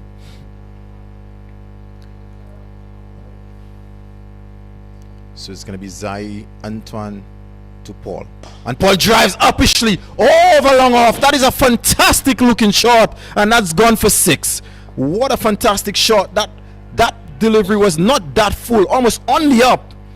Just over pitched on that occasion. A very good looking shot by Royce Paul. And he now moves on to 16. So South Castries showing some fight. Even in the final over, they're still showing some fight, and they've now gone up to 193 for 7. Just too full on that occasion from Antoine. Let's see how he responds. That's short, and there's an appeal, but the umpire says not out. Short delivery. Paul looking to pull. Not bouncing as much as he expected. Slight appeal, but definitely missing the leg stump. And they go through for a leg bye. Brings Aaron Joseph into strike. 194 for 7. Can South Castries get up to 200? They have 4 deliveries in order to do so. A pretty defensive field as expected. Just the 4 fielders in the 30-yard circle. And Antoine bowls a slower ball on that occasion again. Joseph looking to hit that over the leg side, not able to make contact. And he's got a pretty open stance and he's pulling away. Yeah, that delivery is wide outside the off stump and he's pulling away from the delivery. He's better off looking to get closer to it, or maybe even looking to go a bit straighter, similar to what we saw from Royce Paul in the first delivery, sorry. So it's going to be Antoine. That's wide and that's top edge. There's an easy chance for Paul and he takes it. So Aaron Joseph has to go. Caught Kingsley Paul, bowl Zahi Antoine, and with that Aaron Joseph has to go 12 of 9 deliveries. South Castries 194 for 8.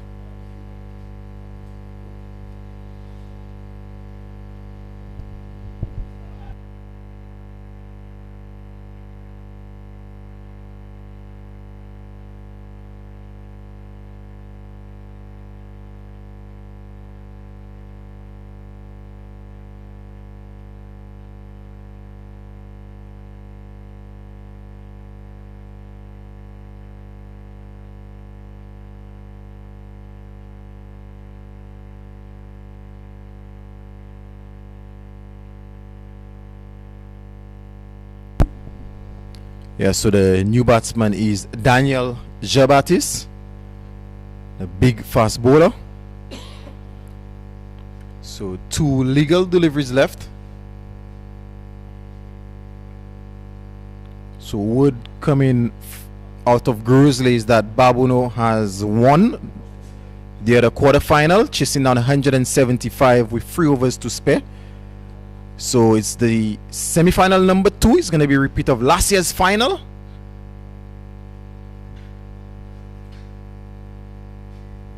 Antoine bowls short, and that's going to be signal wide. Yes, it is wide down the leg side. Short delivery, and Jabat is just getting in line. Allowed this one to go by, to be taken by the keeper. Yeah, got out of the way nicely, kept his eyes on it. So Jabat has been given some of his own treatment. He was very aggressive with the new ball, and I guess Antoine is repaying the favor for short delivery.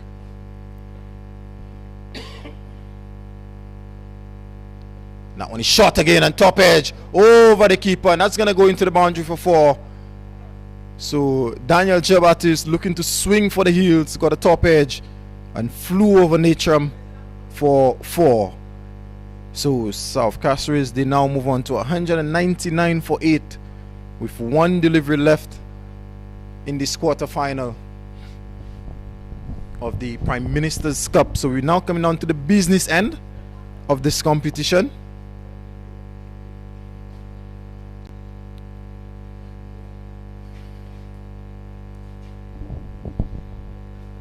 And again, that's short, and Jabatis pulls away and dot delivery. So we've come to the end of the second innings and the end of the match. So Central Castries winning this quarterfinal against South Castries by 50 runs. So with that, they've booked their place in the semi-final against Babuno. So semi-final 1 will be Soufrière versus Choiseul.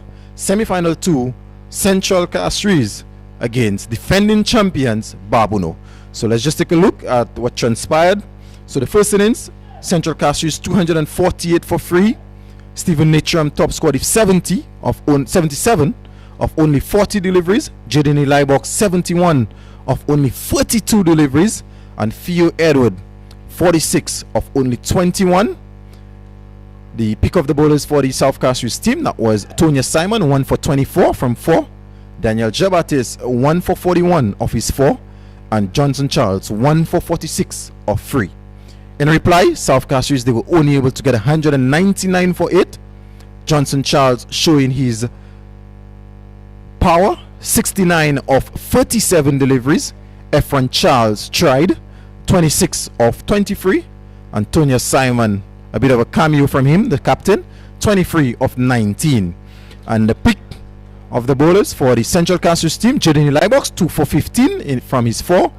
Dylan John 2 for 36 from 4, and Zai Antoine finishing things off 2 for 36 of his 4. So Central Castries winning by 50 runs. And this is all for this evening, guys. Please join us for the semi-finals. Semi-finals, from what I've been told, will be scheduled for Tuesday and Wednesday of the coming week. Thank you.